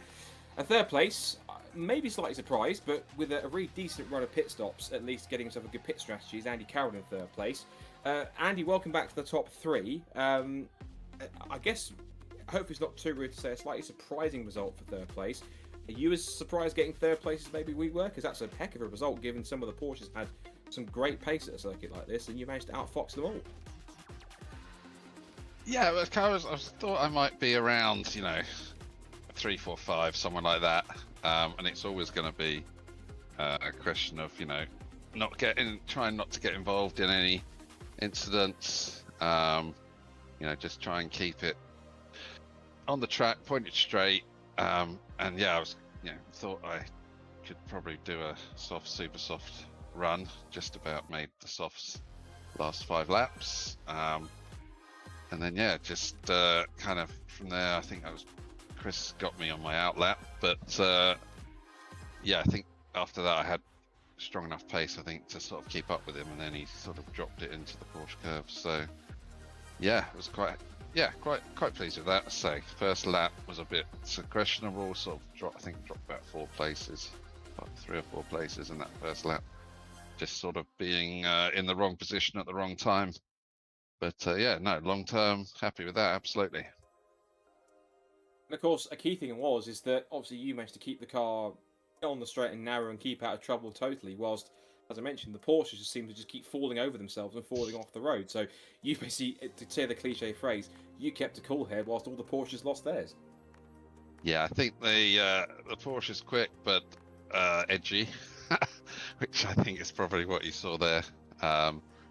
The Honda's a bit more obviously has got strong straight line speed, but it's also pretty, certainly with the setup I'm running, it's pretty stable. So yeah, I'm quite confident, comfortable, sort of keeping it in the direction. It's just whether whether I can eke enough pace out of it to stay on the back of the Porsches and the Ferraris. Well, you got another chance coming up shortly, so we'll see if you can get it done. But of course, congratulations on an excellent result for third place, and let's see if you can do it again, provided the Porsches don't get their act together and give you a bit more of a challenge rather than falling over themselves. But nonetheless, third place is still third place, so great effort, Andy, and fingers crossed to do it again in race 2. Thanks. So, from third place, Andy Carroll, to second place, I have to be honest, I wasn't expecting to speak to Jack Smith so soon, given the form he's had, but second place for Jack. Silver lining, it's still good points, but I think you were slightly surprised by the pace of the super soft tyre compared to what you thought would be quicker on the medium, you were telling us just now. Was that just based on testing from before? Was that just simply just going for it and thinking, well, the super softs might go off towards the end, or not even realising what tyre Rich was on? Well, yeah, I didn't really look at the tyres, to be honest. I was just setting my strategy. I was like, yeah, it's going to be a double soft. I thought people were going to do soft medium, and then yeah, I ended up doing a soft medium, thinking that the medium was faster than the soft at the end, and then I figured out it's 2 seconds slower than the soft. So yeah, no, I'm just a bit confused. I'm gonna change my strategy up entirely now. So yeah, we're gonna see how that goes. Yeah, no, fair play to Rich for figuring out the super soft last stint. I didn't even clock onto it. So yeah, looks like we're going to be doing that this race. Yeah, absolutely. I think I could probably guess what the strategy is, given that what Rich was up to in race 1 there as well. So I don't know how much running you've done on the super soft tyre, but are you confident that by switching to that you're going to be able to match Rich a little bit better and be able to keep with him to give it more of a race rather than seeing him drive off in the distance by a few seconds? Yeah, I think it should be better. It looks like it's launching out of corners for Rich, because I was dropping like 3/10 every corner. I was like, what is going on? Either I'm suddenly all washed all of a sudden, or yeah, something's up. But yeah, no, I think I'm fairly confident on the super soft. Obviously done loads of quality laps on the super soft, assuming it was just for qualifying. But yeah, no, I've done a fair amount of running, not with fuel, so I guess it's just gonna be a guessing game, to be honest. Well, you'll be on the front row for it, so let's see if you can get a better start. And I guess another thing as well is you've got to watch out for those Porsches, because I imagine you were quite surprised being along on the front row with Rich, and then all of a sudden seeing these 2 Porsches come alongside you off the start. That must have been giving you a bit of a... Was it a surprise, or were you expecting it, given the fact they are rear-wheel drive, they were going to have good traction anyway?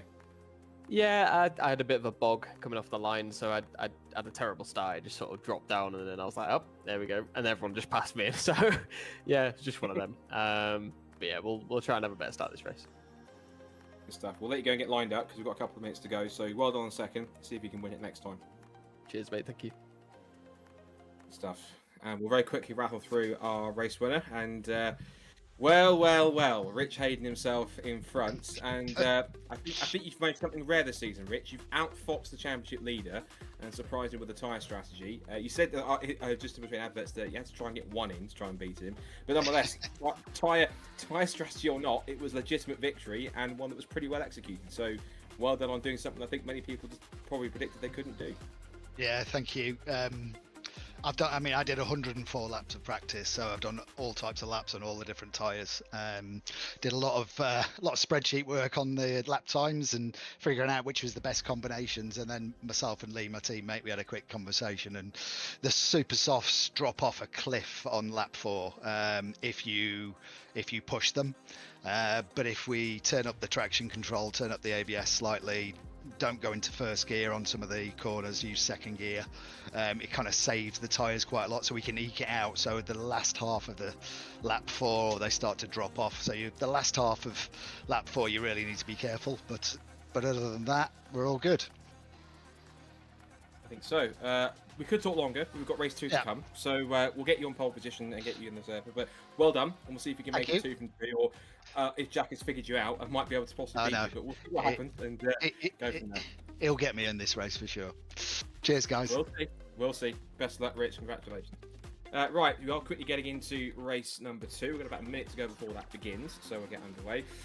Becky, of course, really good. It's something that I said rare that happened. Someone outfoxed the champion, either Jack Smith, and got a better strategy than him. He's certainly going to be on those super soft tyres for race number 2 all the way through. So this could be a pretty different strategy how this all plays out, particularly now that Jack might be on the right tyre, as it seems, to get the better of Rich this time by. Yeah, it seems to be the only thing that's actually faulted Jack so far. Ballast doesn't seem to slow him down, but wrong choice of tyres is a little bit more effective. But now he's learnt that, he's probably, like you say, will probably know his strategy. He's probably going to do similar to what Rich did in the last race, and probably be even closer racing now then. So more to look out for and be excited for. Oh, we're seconds away from the start. It's a partially reversed grid, so you see that we've got the 2 Potters on the front row together. We've got Thomas Potter and Catherine Potter together as the race is about to get underway. I'm sure the Porsches will get a good start, but race 2 for round 5 of VRRC World Endurance League, all set to get underway. They blast off from the line, and as expected, the 3 Porsches at the head of the field getting a nice clean getaway, and it's actually side by side, almost 3 abreast now. It's 4 wide behind them for what is their 5th position. The 3 Porsches together. Oh, hold your breath, this might not work out well. There's contact, and one of the Ferraris off. That was Lee Piercy. Also off the road there was Paul Laramie. They go skipping off the chicane. Also running wide and deep into the corner goes Alex Walker. Cars every which way through the Dunlop S's, but out of it they go under the bridge, and out of it there comes Thomas Potter, who's got quite a clear lead. Jack Smith has gone quickly up to 2nd place, and John Jones is up there in 3rd place. He's had a cracking start to hold on to that position. More shenanigans going on behind, I think, as they start to filter out. I think John's backed off a little bit and given Jack the place. Make their way through Turk Rouge. Alex Walker straight to the back of Catherine Potter, running wide. Also there looks like is Sam Walton in the Porsche, but he now loses out to, I think, Rich Hayden. But the pack charges its way onto the pit straight. Potter with a clear lead. It's now 4 for them for 2nd place on the approach. 3 abreast again, as here comes both Jacks. That's behind that's Catherine Potter going 3 wide with Alex Walker and that's also Rich Hayden. Here comes Adam Carroll in the Honda, just in silver and orange there towards the top of the screen. And down towards the first chicane they go, and Richie's last of the late breakers beats all of them towards the apex and runs off the road and continues on. But he will maintain the place. He might possibly back off a little bit just so he doesn't gain too much advantage. But that reverse grid there, Becky, has certainly thrown a big spanner into the works for a lot of people. A massively jumbled up field, and a lot of cars now heavily out of position. They're going to have to try and work hard here to get themselves back up the front, as they're 3 wide again towards the 2nd chicane. Yeah, and Jack Smith just seemed to find the openings and just made his way through. So it'll be a good battle, hopefully, between Thomas Potter and Jack Smith once again. So there goes Laramie down the outside of Walker. Is he going to get the car stopped? Yes, just about. You can see the brake discs glowing cherry red in front of him. Meanwhile, at the front, it's a familiar sight, but maybe not for the position we thought it would be, at least at this point in the weekend. It is for the lead. Thomas Potter out in front with a much better form this time, starting race 2, but he has got the championship leader right under his rear wing as they come towards the end of the Mulsanne straight, and Smith pulls out, darts to the outside line. He can go around the outside, but he outbrakes himself way too deep, and off into the gravel he goes. He just skirts the edge, but then loses out. I think Jack was being a little too ambitious to make that work, as the rest of the field goes pouring through out of Mulsanne corner onto the fast run towards Indianapolis. The running order of the timing screen suggests it's Potter that leads the way, Smith in 2nd place, John Jones holding 3rd on pace at the moment, then Rich Hayden in 4th, Carroll 5th, Walker 6th with Laramie bearing down on him. It's Blakey, Walton and Catherine Potter the top 10 as the pack makes its way back towards Indianapolis towards the end of this first lap. Yeah, very, very eventful first lap, but nice to see it's all settled down again. Settled down for the moment, but given how much we saw happen in race 1, it might not last very long. We'll see as they come towards Arnage here. Walker under pressure from Paul Laramie, who had an up and down race in the first encounter, but was certainly still pretty quick throughout and looked pretty strong. Got that really strong start from the second row of the grid to be up in the lead fight with Chris Blakey and those top 2 Ferraris. And down towards the Porsche curves, as we see back with Rich Hayden, 4th place, chasing after John Jones. And his second sector was basically 2 seconds slower than Rich Hayden, so immediately on the pace. And there are some that have chosen to go with the soft tyre initially rather than the super softs. And we see further back here, this is Laramie battling with Walker and Blakey. So these two, the 2 Porsches, haven't really been that far away from each other. Now battling with another Ferrari, not the one they've probably been used to throughout this evening so far. And it looks to me as if they're trying to carve their way through. And on a long lap like this, Becky, you've got almost ample opportunity per lap to try and make a move. Whereas in some of the shorter circuits, you keep on reeling off the laps, there's not much going on. What is going on, though, is it's side by side for the lead. It looks like Jack Smith is about to just hold on. As I predicted, he is on the super soft tyres, Becky, so it's no surprise that he's got the pace advantage and probably learned his lesson from race 1 earlier on. Yeah, definitely. He's not making the same mistake twice, and he's hopefully going to build a good gap between him and the Porsche of Potter, although it looked like he was going to try to go up a little bit of the inside there. Also just saying these wheel tracks, we know how good the Porsche can be at some points of this circuit, but again, being on a compound of tyre softer than Potter, gets a much better traction off the corner. Potter might get some kind of a slipstream as they come down the back straight, so you might see that black and turquoise 911 just get a little bit closer, just drawing ever steadily closer. They'll be getting a sniff of a slipstream behind the Ferrari as that 296 punches a hole in the air for the Porsche to follow. Now we hit the brakes and then punch our way down through the gears again as Potter continues on in second place. Of course, it's early doors in the race, so we've got lots to go through before we get to this one. Remember, everyone will be doing roughly around about 4 laps until they make their pit stops. Everyone should be pitting around about half distance. We did see a couple of the drivers in the first race go for 5 laps, and it did work for the likes of Alex in the end for Andy Carroll, Becky. So I wonder if some of the drivers that are on slightly harder tyres, because I noticed some of them actually, a lot more drivers have chosen to go onto the soft tyre rather than the super softs. But it looks as though, considering that Jack and Rich have made it work, I wonder if, again, they've got the driving style to make those super soft tyres work a lot better and actually stay on them for the entire race when they change to a new set for their mandatory pit stop that should be around about half distance. Yeah, interesting to see if Andy does a similar sort of strategy and hang fire a bit with his pit stop to see if he can make his way up the positions like he did last race round. We've got a battle with the Porsches again.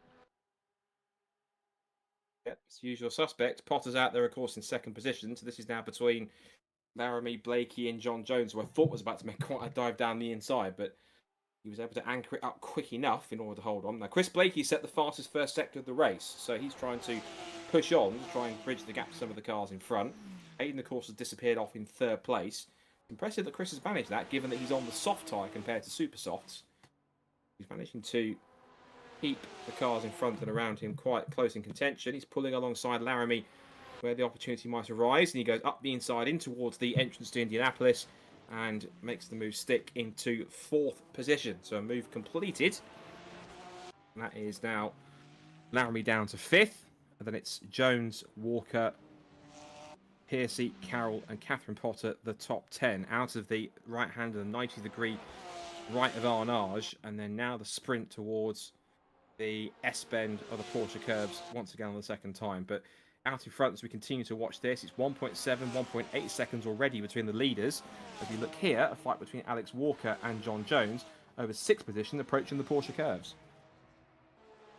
Yeah, and Chris Blakey did another purple sector there, so he's pushing on. Going to try to close that gap to Rich now. Out through Porsche curves they go.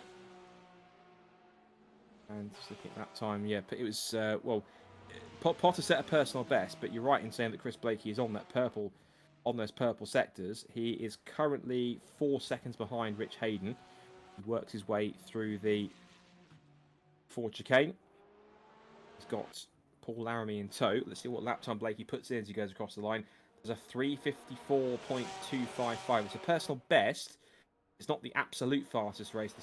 What's interesting, it's not the fastest lap of the race, but it is his personal best, and it's fastest sectors 1, 2, and 3. However, the best lap of the race is still held by Jack Smith with a 3:53.134. So I'm a little bit confused by that, but even so, Smith still has the fastest proper fast flying lap on this circuit so far. Smith works his way onto the Mulsanne straight again to begin another lap. Remember, they'll probably piss at the end of the next lap, considering how long these laps are at Le Mans. As they make their way on towards the first chicane. It's Smith now taking full advantage of those super soft tyres, knowing he's going to have to look after them somewhat. The gap he's got now of coming up to already 3.5 seconds, he's managed to double that lead pretty quickly thanks to those super softs.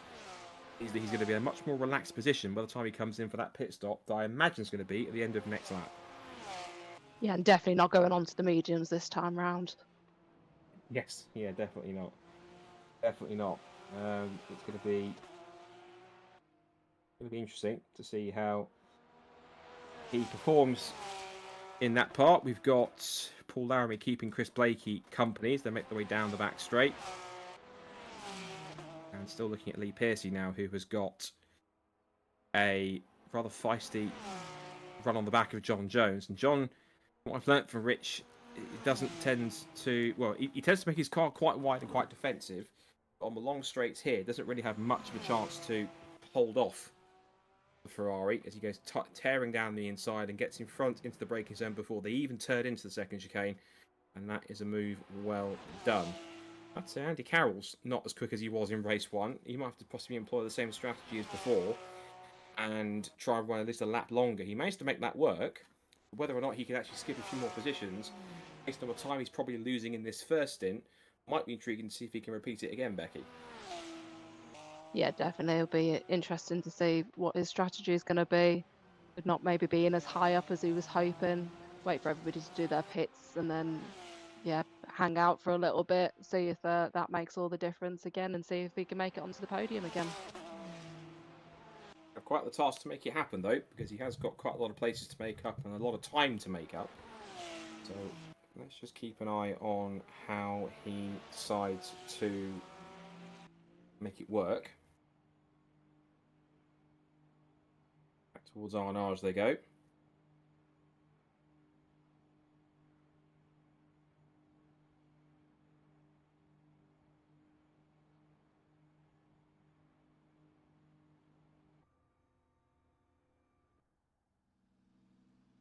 And back through again. Either I had a bit of a freeze there, or the screen freeze there, either way, but we are back. And it is now the next target for Lee Pearcey is Chris Blakey, because Laramie has dropped back as far as I can see now, back down to 8th. So something's happened to Paul Laramie. I think whilst we had that screen freeze, something's happened, or a freeze on my end, something's happened to Paul Laramie that's dropped him down to 8th position. And we now have Pearcey versus Blakey for 4th place, as Rich Hayden has been putting in the laps, and he's now almost on the tail of Thomas Potter here as we come towards the end of the first half of the race. Going on to that 4th lap, and I wonder here, as Potter actually runs deep into the first part of the 4th chicane, he might have made that a little too easy for Hayden going through, and also a change on, well, almost a change for Blakey, as he was being hounded there by Lee Pearcey. But crucially, up to 2nd place goes Rich Hayden, but he has got a 7-second deficit to try and make up, which I'm not sure he's going to be able to possibly manage too much, Becky, given that Jack has now figured his tyre strategy out and he's on the same super soft as Rich was in race 1. Yeah, and I think he managed to close a bit of a gap after the pit stop in the first race. But like you say, if Jack Smith goes onto the super softs again, probably not much chance of catching him. As Richard said earlier as well, it's probably one of Jack's most favoured circuits as well. Given the lap he set in his hot lap was a 350. He dipped inside under 351. Shows that it's certainly a circuit that he has plenty of enjoyment driving, and he's proving that. Given that the gap is now, it's pretty much stabilised enough at about 7 seconds. It's not going out at a terribly fast pace that it was when Thomas Potter was in second place, and not Jack's fellow Ferrari driver. Now they come onto the back straight here. This is Andy Carroll taking his shot at passing John Jones. Onto the Mulsanne straight they go. We'll get the side draft.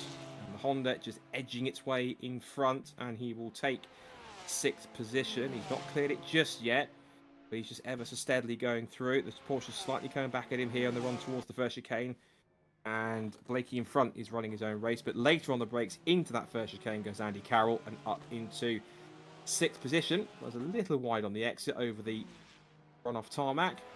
Now as Carroll will start to come back at them in the second half of the race. I wonder here, possibly, Becky, if he's maybe just taking care of his tyres a little bit. He set his personal best first and second sectors last time.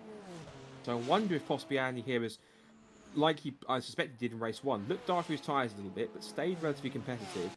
And then as these super softs around him started to go off, or even the soft tyres have started to go off, whilst others were pushing a little more, he's now got more tyre underneath him to take advantage of that, start closing into the cars around him, and even get the overcut on them if he decides to go long and pit on lap 5 rather than this time by. Yeah, it just means then when it gets to the end of the race as well, he's on slightly fresher tyres, so hopefully he can push a bit more compared to the cars around him, and yeah, make up some positions that way. He's got an opportunity to do it, and he is getting a little closer to Blakey now. The gap between them is about roughly 7/10, 8/10 of a second between them, so it's hovering around about a second or so as they come out of Mulsanne once again and on towards the flat-out run back to Indianapolis. So Blakey in black and gold, silver and orange of Andy Carroll, and the kind of black and grey, kind of almost that tessellated sort of pattern on the Porsche of John Jones, with the blue sections on it too as well. Certainly working out. As we watch this, I've just noticed that Jack Smith has put in the fastest second sector of the session, so I wonder if that's him pushing on to get a little bit more of a gap before his pit stop, which has tried to respond with his personal best in Sector 2 as well. I suspect that we will have the top 2 and a few others pitting at the end of this lap, so we'll see if their icons go to pit. Watch Andy Carroll, who's been closing in on Chris Blakey all the way through this part of the lap here. He's right under the rear wing, and Jack Smith does indeed make the pit stop. We'll stay with the leaders here with this battle, because I'm watching on my timing screen. Jack Smith has pitted. I imagine Rich Hayden will do the same. He does. You ride on board with Andy Carroll, watching the rear end of that Porsche move around, try to run through this last part of the Porsche curves, flicks it left to get the last section out of the way. Better run over the curve, getting slightly closer. I don't think he'll get him before he gets to the pit lane. Whether or not he carries on for another lap remains to be seen. Now Blakey goes into the pits, and like it was in race 1, Carroll has decided to stay out and carry on. It looks as though, I think, Becky, he's tried the same strategy as before. It leapt him a couple of places previously, and I think he's got some good tyre underneath him as well to possibly make this happen. He set a personal best in sectors 1 and 2. Well, I think that Andy here playing another pretty smart strategy to try and leapfrog himself a couple of places higher, just on good pace alone in the end of this stint when he's looked after his tyres. Yeah, it'd be great if this plays out well for him. It would be a good shout with the strategy, and again, it worked last round, so why won't it this time? Maybe a bigger gap in between, but he's hopefully going to make it work. Jack Smith has already come out of the pits, so he's already trying to begin the hunt to chase down Andy Carroll.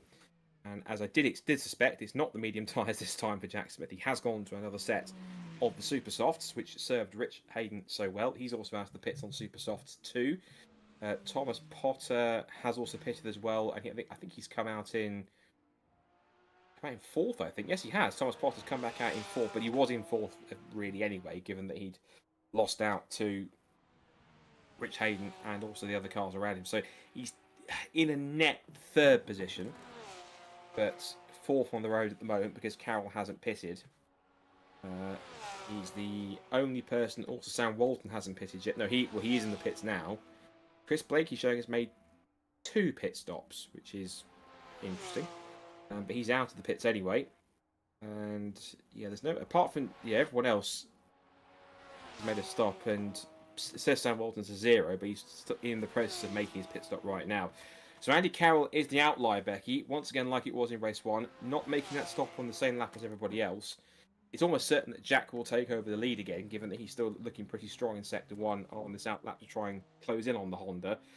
But it does make me wonder, whereabouts is he going to filter in once his pit stop's done, and will he still be around somewhere near the top 5 that can allow him to catch? on what will be a lap fresher tyres than everybody else around him. Yeah, it could get pretty lively towards the end of this race if he comes back out fair close to the top bunch. I'm sure he'll fight right to the end. He definitely won't give up, I'm certain of that. And he will want to be as high as possible to make that one work. Sort of Arnage comes, so at the Mulsanne corner comes Jack Smith. There is Thomas Potter on his own in essentially a net third place after having made his stop, and he's going to try and close in on Hayden if he can. Basically, the majority of people, apart from it seems Kenny Press, and I think the cars towards the back, so that's the likes of Kenny Press, Catherine Potter, and John Jones, has stayed on the soft tyre. Everyone else from 7th place upwards is on the super softs that have made a pit stop, because Andy Carroll hasn't, of course. I'm certain he will switch to super softs, given that they're going to be a lap fresher for him to set some good times, and that might will put him in a good stead. He's trying to close in on the cars around him. Out of Arnage goes Hayden. See if we can close that gap a little more. The gap at the moment between himself and Hayden is... What are we looking at? The gap is currently... I would say, yeah, it's about 7 seconds at the moment between them. And there's 5 seconds between Jack Smith and Andy Carroll in front, as we see Jack trying to push on. And almost inevitable that we will see Andy Carroll dive into pit lane to make that mandatory stop. Smith will take back over the lead. And then just depending on how quickly they can turn that car around, will determine whether or not he gets somewhere in and around the top 5. Here comes Carroll. Into the pits comes the Honda. A little wayward over the curbs on the intro. Meanwhile, you can see Jack Smith is rattling over the curbs of the Ford chicane, and just like that, he quickly reasserts himself back in the lead, and sets a new fastest final sector to boot as well. So it's out in front and into the lead goes Jack Smith of this second race of the night. Andy Carroll, we'll see when that pit icon comes off. Rich Hayden's gone through. Thomas Potter's just gone through. Lee Pearcey might do. But again, the usual suspects out in front. We've got Smith and Hayden in first and second. Thomas Potter having a better race too than the first one, given that he's down in the podium positions. And as for our erstwhile leader briefly, which was Andy Carroll, he's rejoined and actually just in around Chris Blakey. Now with 1 lap fresher tyres, I wonder how much quicker he's going to be to possibly even pounce for a top 5 finish here. Smart strategy from Andy Carroll that's actually working out quite well, not just in the last race, but this one as well. Yeah, with him being right on Chris's backside, hopefully he'll be able to pressure him into a few mistakes and get an overtake done fairly quickly without pushing his tyres too much to make the lap kind of newer tyres not mean a lot. So down the back straight, of course, Carroll needs to try and get those tyres up to temperature as quick as he can. He must know he has got some kind of a pace advantage over Blakey now, particularly have the toe. But those fresher super soft tyres are certainly going to serve him a lot better now. He can get them up to temperature as quickly as possible. Blakey makes his way down towards the first chicane with the orange and silver Honda looming in his mirrors. Make their way onto the second part of the Mulsanne now. They're on the 6th lap of what we suspect will be about 8. Considering that we have got about, just under 8 minutes to go. So we are going to have roughly around about 7 or 8 laps as we come through. Yeah, by the time we get back around, it'll be about 5 minutes and then start lap 7 and then about 1 minute to start lap 8. It'll be pretty close. So it kind of looks as though, at least in the top 4 positions, Becky, looking at the gaps, it's 8 seconds from Jack Smith to Rich Hayden, about 6 seconds from Potter to Hayden, then about another 9 seconds from Pearcey to Potter. This battle for 5th looks like it's going to be the closest thing that we'll see on track. They are about a second apart between each other. I think this is going to be the key battle going towards the end of the race to find out who takes that final top 5 spot behind what looks to be the established top 4 in this race. Yeah, the top 4 seem to be quite settled now in their positions, holding their own. Not too many distractions around them either, so hopefully can just put in nice, clean, consecutive laps to finish the race. They've got 7 minutes plus whatever change he needs to get to the end of the final lap to make it happen. Gap has etched out a little more since we last saw it. It's actually grown by another about half a second or so. But it's hovering around kind of 1 second to a second and a half, and Blakey seems as though that he's a bit more comfortable on these tyres now. They've had a lap to properly warm up and get bedded in. As that happens, Jack Smith sets another fastest sector 2, to increase that lead further by 8.3 seconds. I think he should put a lap on. I thought it was a back marker. We're still watching the battle that's going on between them. There is Jack Smith in car 15, the DK Power Ferrari, who still is proving difficult to beat. He was beaten in race 1, but that was through some clever tyre strategy and the good pace that's being shown. I'm showing a crash of the environment with Rich Hayden, but he's carried on, so maybe he's just clipped the curb or something, or just had a bit of a slide and touched the grass somewhere. Either way, he has carried on. Another solid lap to put in Jack Smith. He's practically on qualifying pace now, because that last lap he just put in was a 3:51.611. So even though there's only roughly 2 laps to go here, Becky, Jack Smith is in no interest to back off at any point in time. He wants to win this race and win it emphatically from the front with a commanding gap. Yeah, but definitely a point to prove, to make sure nobody ever doubted him. Not like I don't think anybody ever could. So yeah, making sure he's getting some quick times in, just prove his worth. Whilst that's happening, the battle I thought was going to happen for 5th is, well, it's not happening basically, because the gap is 2.5 seconds now to himself and Blakey. So I think that the pace of the Honda initially was decent, given that they're both on the super soft tyre. There's no tyre advantage for one or the other. It's down to just straight pace underneath them in the car, and it looks like Blakey is a little more comfortable, Becky, to pull that car away. The gap is now quickly eked out just through that first chicane alone. What's about nearly 2.7 to nearly 3 seconds. I think it seems that Blakey looks pretty comfortable in P5 also. So I think what we're looking at here, really, unless we do get a late battle somewhere, it's going to be a pretty steady run to the flag, I think, where everyone looks to be in a status quo. So all we're really just seeing here is whether or not anyone makes a slip up and possibly cost themselves a position. Yeah, still could all be to play for, depending on how other drivers get on. Can't ease off just yet. Never know what might come your way. Very true. Of course, as we say, anything can happen in, well, the phrase is anything can happen in Formula 1, but it's anything can happen in motorsport in general, and typically it usually does. And that includes sim racing, as we're now just over 4 minutes to go in this second race of the night. So holding on to 3rd place. He'll certainly be happy with a 3rd place if he holds on to it here for the next lap and a half compared to how the evening started for him. Out the second chicane he goes. He's trying to close in the kind of 4 to 5 second gap that he has over Hayden in front. It's not quite working out in that way.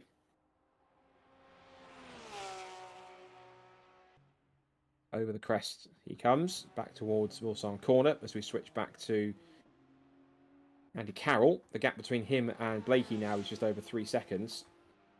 As I think both John Jones and Catherine Potter have come together. It's showing our timing screen. Yes, here they are. It must have been some wheel-to-wheel contact, because John Jones has gone through and held on to the place ahead of Potter out of the first chicane. So a little bit of late battling between the Porsches here towards the back end, Becky, as we get towards these closing stages of this second race of the night. And some positions, it seems, towards the back of the field, still not totally settled. Like I just said, it's still all to play for. You're still fighting your own little battles as you're going around. So, yeah, just making the most out of the remaining time, seeing what you make out of it. Everyone's just making the most of the track time that they've got, as you rightfully say. The next car that's not too far away in front, I think, is Kenny Press in his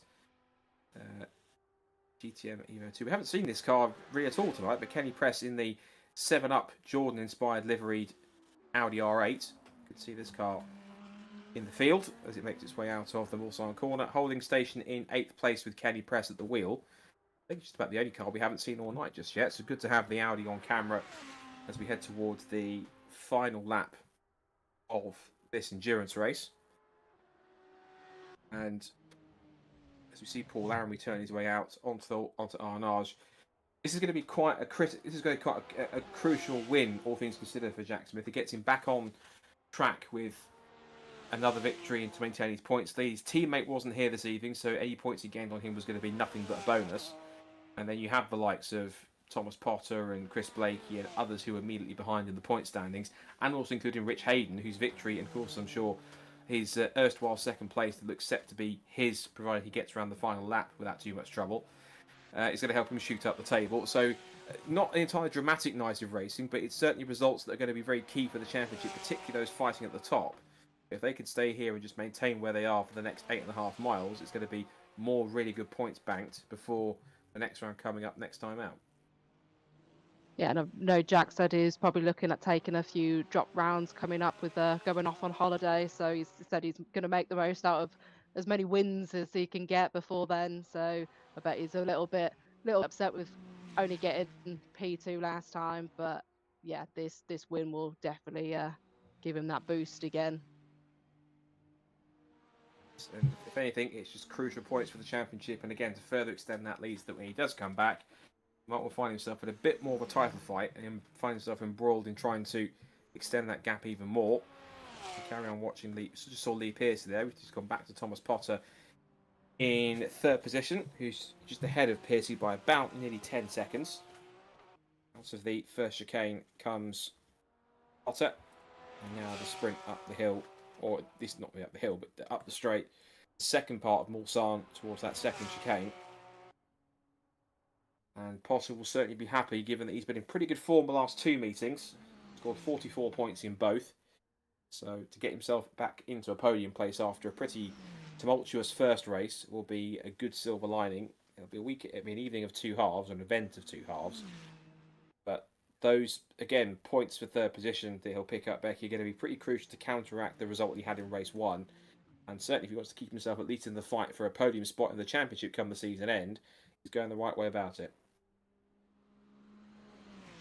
100%. I think it's good to see him kind of mix up strategy, choose something different, but he's always quick to rectify it and grab the points the next time out. Meanwhile, Jack Smith out in front has got this one pretty much sewn up. He's got to get himself to the flag first, but out of Mulsanne up towards Indianapolis for the final time, and the DK Power Racing Ferrari has become a familiar sight, leading the way in a VRRC World Endurance League race. Out of Arnage he turns, and now makes the run and the sprint right the way back towards the start-finish line, back towards the pits, and the run up towards Maison Blanche, and then the Porsche curves. One of the most fascinating parts of any racetrack. We see this excellent winding section. This little part here is where the public roads end, and we go back to the purpose-built circuit, which starts at the Porsche curves here, and then turns in towards the end of this lap. And it has been a pretty dominant performance once again. I think now that Jack finally figured out what strategy he needs to be on, Becky, it's worked out for him nicely, and he heads towards this line here to pick up another victory in VRRC once again. Yeah, brilliant drive as always from Jack, really, and good recovery drive from Thomas Potter as well from the earlier disappointment from race one. So through the Ford chicane for the final time, he might have finished second in race one, but he's back to the victory lane as he has been quite regularly in the VRRC World Endurance League. A weave with delight as it's victory once again for Jack Smith in race two of the VRRC World Endurance League here at Circuit de la Sarthe at Le Mans. And for second place, Rich Hayden, that's lots of really solid points to shoot him up the table. As a result, it's going to be P2 for Rich Hayden. He's happy with that as well. A win at a podium will certainly give him a massive haul to climb up a few more steps. Thomas Potter, he's very close at the end. He's actually losing out. Might he lose third place? I think he will. He's going to skip over the chicane. It's going to be a sprint to a line, and Lee Pearcey gets him at the final corner. So Lee Pearcey, after a mistake from Thomas Potter at the Ford chicane, loses a podium place and drops key points on top of that too. So Lee Pearcey will join his teammate on the podium in the end. And that, we said it's not over until it's over, didn't we, Becky? You absolutely called it right. It wasn't over until they got to the line, and I don't know what happened to Thomas, whether it was a mistake or just slipped or mishit the wrong pedal, but Thomas losing out that final podium spot, literally meters from the line, Lee Pearcey taking full advantage. Very unlucky there, but yeah, you can't call it until it's completely done and over with. So yeah, unlucky there for Thomas, but still a good recovery drive from him. Yeah, it certainly is. And I think possibly Thomas might have disappeared quite quickly because he's quite frustrated with himself, I'm sure, having lost out on that podium finish. Here comes Kenny Press in the Audi. This will be a decent result for him. I think he's going to come home here, I think, 6th or 7th. I think it's going to be 7th, I think, because a couple of drivers have come off the server already, having crossed the line. But it's going to be a good result for the Audi anyway. John Jones will come through to... It's just ahead of Catherine Potter. There's our last 2 cars that take the flag. And that is everyone home in the end. So, it's a victory for Jack Smith, back to winning ways at Le Mans in race 2 of VRR World Endurance League. We'll hear from him and the top 3 from that second race in a few moments' time after a word from our sponsors here. So stay tuned for more results and driver reaction from Le Mans.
So, top 2 remained unchanged throughout most of the race, but it was that late change for 3rd place that we'll get to in a second that decided a different driver on the podium. We're expecting to, up until the last corner, which will bring in for 3rd place, Lee Pearcey. Forgive me for saying so, but right up until the 4th chicane, we're expecting to talk to Thomas Potter, and then the final chicane happens. So we'll get to that in a moment. But as you rightly remarked just off camera for moments just whilst the adverts was on, your race took a bit of an early nosedive when you found yourself, to quote yourself, exiting stage right into the gravel at the Dunlop curve. Just tell us what happened there and how you managed to claw your way back. Yeah, so off the start we was, I think, 3 or 4 abreast into the first turn, and I was on the outside. So it was one of them. I couldn't back out of it because there was obviously cars right behind me, and it was one of them. I know it's coming, but I think there was a hit from 3 cars across, and I was the domino on the outside, and I went stage left and actually was facing the wrong way up the hill, wedged in the wall, trying to get reverse gear. So I think I was about 20 odd seconds behind last place by the time I got going. So yeah, to pull back to 3rd was I'll take that. And of course, up until the last minute, it looked like it was going to be 4th position, and then unintentionally, Thomas Potter gifted you 3rd right on the exit of the final corner. So that must have been, I think, to say a pleasant surprise was quite an understatement, seeing that you managed to have a podium after where you were at the first corner. Yeah, absolutely. When we come out of the pit stops, I saw Thomas had gone on the super softs as well, and the boys were saying that the Porsche doesn't last the 4 laps on the super soft. So I just thought to myself, just keep it steady, save your tyres for the last lap, and he might come back to us. And then the 1 lap from the end, I made a huge mistake and lost about 6 seconds through one of the chicanes, and I thought, I've thrown it away. And then he was coming back to me on the last lap. Maybe his tyres have gone, and yeah, I see the yellow flag as we entered the Porsche curves, and I knew he was in a bit of trouble then. And then so, yeah, last corner, bless him, he couldn't keep it on, and just nipped him across the line. But he did. It's a valuable 3rd place that will give you some good points at the championship. So Spa next time out. So of course we're sure you're going to get practicing. But congratulations on stealing away, quite literally, the 3rd place finish in race number 2. And we'll see if we can do it again in Belgium. But congratulations, and we'll see you at Spa. Thank you very much. Cheers. So 3rd place, Lee Pearcey. Now we move on to another of our Ferrari drivers, his teammate, Rich Hayden. Well, Richie figured you out on tyre strategy, basically, which is the key thing. But still, second place is an excellent result, even though you haven't done the whole season. Just talk us through it and just how valuable those second place are, even though it's not the same victory that you had in race one. I'm very happy with the second place. I know the only way that I would get close to Jack is if I did something funky with strategy, i.e. race one. I knew if we were on the same strategy, there's just no way I could keep up with him. So second for me, I'm happy with. A few shenanigans in the first few corners. I was quite lucky getting through the carnage that happened there, and just got my head down and started to put in some consistent laps. Came in for the pit stop, and unfortunately I got a long brake pedal coming into the pits, so I was nursing that through the whole of the second part of the race. I was having to lift and coast from 200 yards out of each of the chicanes, and I was getting about 75% braking force, so yeah, that was a little bit interesting. Gave me a bit of a moment coming out of Porsche curves, and a couple of laps to go, got some damage. And just really tried to nurse the car home. I saw that Tom was on the super softs, so I was trying to maintain the gap as best as I could, but then kind of saw him starting to fall off, so I guessed his tyres were cooked. I guess it pushed him too hard. So then, yeah, quite happy to bring home a nursing the Ferrari in the second half of the race. It's good points, and of course, next time out we've got Spa. Yeah. Obviously, you'll be giving that a go as well, from one great circuit to another. Are you confident you can get a couple of other good, decent results and grab more points at the table? Yeah, I hope so. I quite like Spa. I think I'm not sure I can put in the practice in Spa that I was able to put in this week for Monza. For Le Mans. So I'm not sure what that'll come. But I enjoy Spa. It's a good track. So yeah, looking forward to it. Stuff. Well done, Rich. Excellent results, and we'll see you in Belgium for the next one. Thank you very much. And back to the man who we seem to talk to all too often in this position, but not doesn't ever get bored, and not that we don't want to, which is Jack Smith. And as we said, Jack, you went with the strategy that I think that worked with Rich last time, made it work, and then it seemed to be just status quo, business as usual. I'm not going to say it was easy because I'm sure it didn't look it that way from your end, but still, looked like a pretty straightforward drive in front, and once you got there, it was pretty much business as usual. Yeah, I don't really know what went on at the start. I sort of just hung around the outside of everyone at turn one, and it just seemed to work, and everyone just slowed down on the left, and I just sort of got myself into third. I was a bit confused. I came out of that first chicane, and yeah, P3. So I was like, okay, we'll take that. Yeah, I've just had a look at the replay now. It's a bit of carnage at T1. But yeah, it was just lucky where I put my car. Really, I was quite fortunate there to get that far up, because I think it would have definitely been a different kind of race if I was alongside, maybe still behind Rich after T1. So yeah, but no, really happy with the result. The strategy just about worked. The tyres fell off halfway through the final lap, which is a little bit sketchy. So yeah, I was holding on for dear life through Indy and everywhere. So yeah, that wasn't too fun. But yeah, it was a good race. So yeah, really happy. Great stuff. Now, Becky mentioned in commentary something I didn't know, which is the fact that apparently you're off on holiday pretty shortly, which I think is sacrilege given you in the middle of a championship fight. But nonetheless, jokes aside, now you're taking a short break. I'm presuming for what? Is it one round, or how many rounds are you taking a break? No, it's the last two. So I'm trying to do points damage limitation at the minute. I'm just trying to get as many as I can, and then when I leave, I'm hoping I can. It's going to be tight. I think it's going to be really tight, because I know Thomas is going to be rapid at these next tracks. So yeah, it's going to be tough. But yeah, if I can do it, it'll be a huge achievement to miss one round and still try to grab it. It'd be really cool. So yeah, that's my plan. Just trying to get as many points as I possibly can, and yeah, it's going well. It's going well. So just need to keep at it.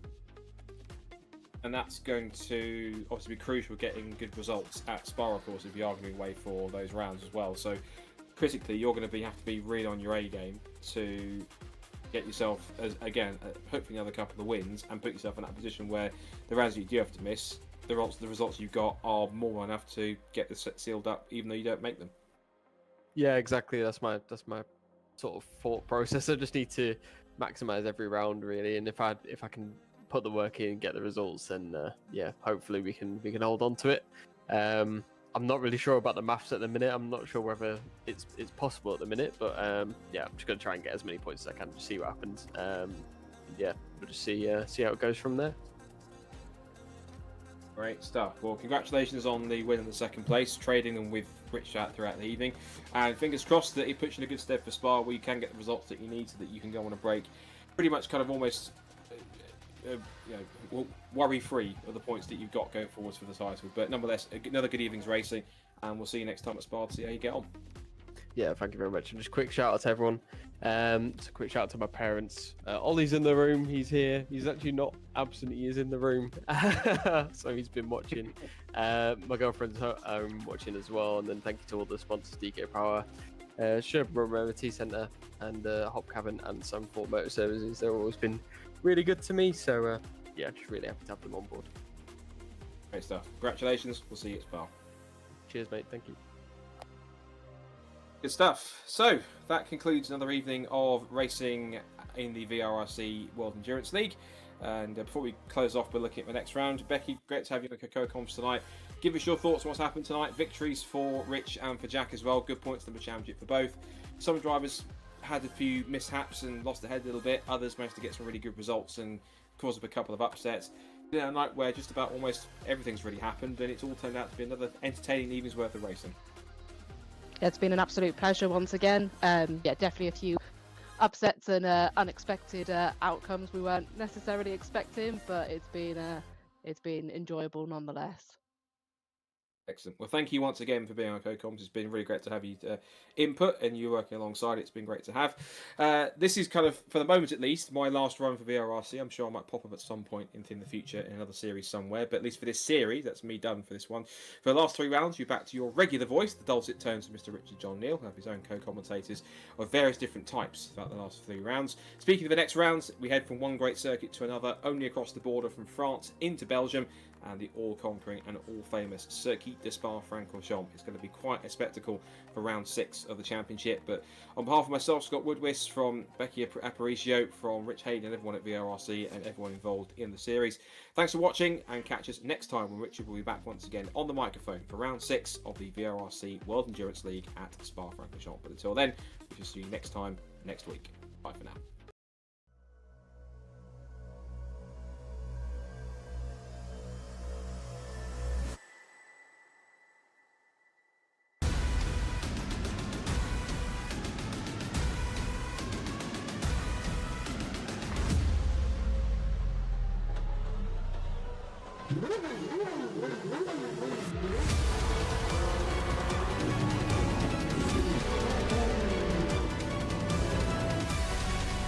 Between the two of them. The inside of Coates. Parker gets too heavily involved. And that's Whitehead and Coates.